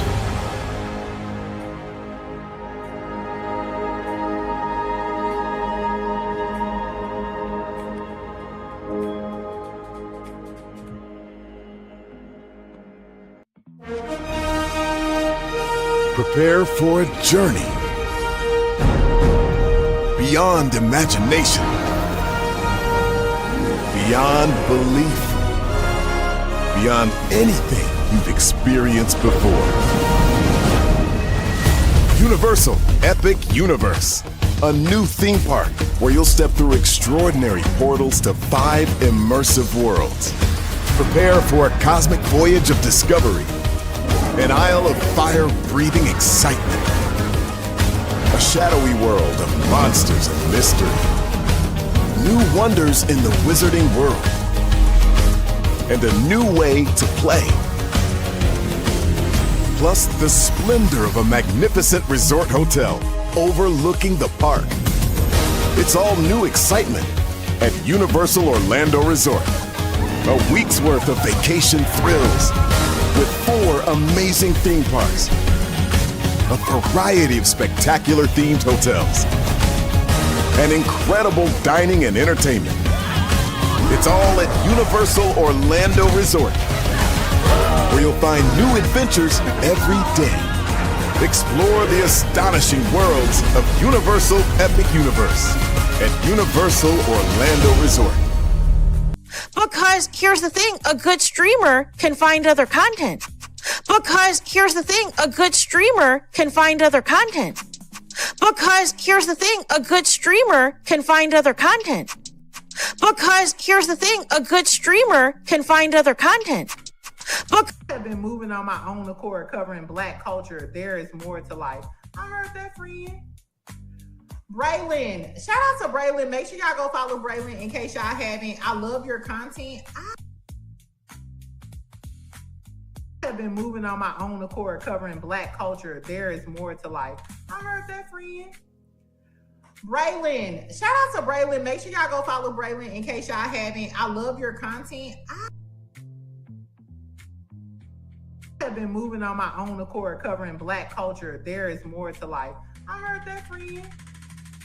Braylon, shout out to Braylon. Make sure y'all go follow Braylon in case y'all haven't. I love your content. I have been moving on my own accord, covering Black culture. There is more to life. I heard that, friend. Braylon, shout out to Braylon. Make sure y'all go follow Braylon in case y'all haven't. I love your content. Child, Braylon been over there doing his thing, minding his GD business, staying out of trouble, trying to get the folks some positive stuff to talk about. Besides lying all the damn time. Child, Braylon been over there doing his thing, minding his GD business, staying out of trouble, trying to get the folks some positive stuff to talk about. Besides lying all the damn time. Child, Child Braylon been over there doing his thing, minding his GD business, staying out of trouble, trying to get the folks some positive stuff to talk about. Besides lying all the damn time. Child Braylon been over there doing his thing, minding his GD business, staying out of trouble, trying to get the folks some positive stuff to talk about. Besides lying all the damn time. Child Braylon been over there doing his thing, minding his GD business, staying out of trouble, trying to get the folks some positive stuff to talk about. Besides lying all the damn time. Child Braylon been over there doing his thing, minding his GD business, staying out of trouble, trying to get the folks some positive stuff to talk about. Besides lying all the damn time. Child Braylon been over there doing his thing, minding his GD business, staying out of trouble, trying to get the folks some positive stuff to talk about. Besides lying all the damn time. Child Braylon been over there doing his thing, minding his GD business, staying out of trouble, trying to get the folks some positive stuff to talk about. Besides lying all the damn time.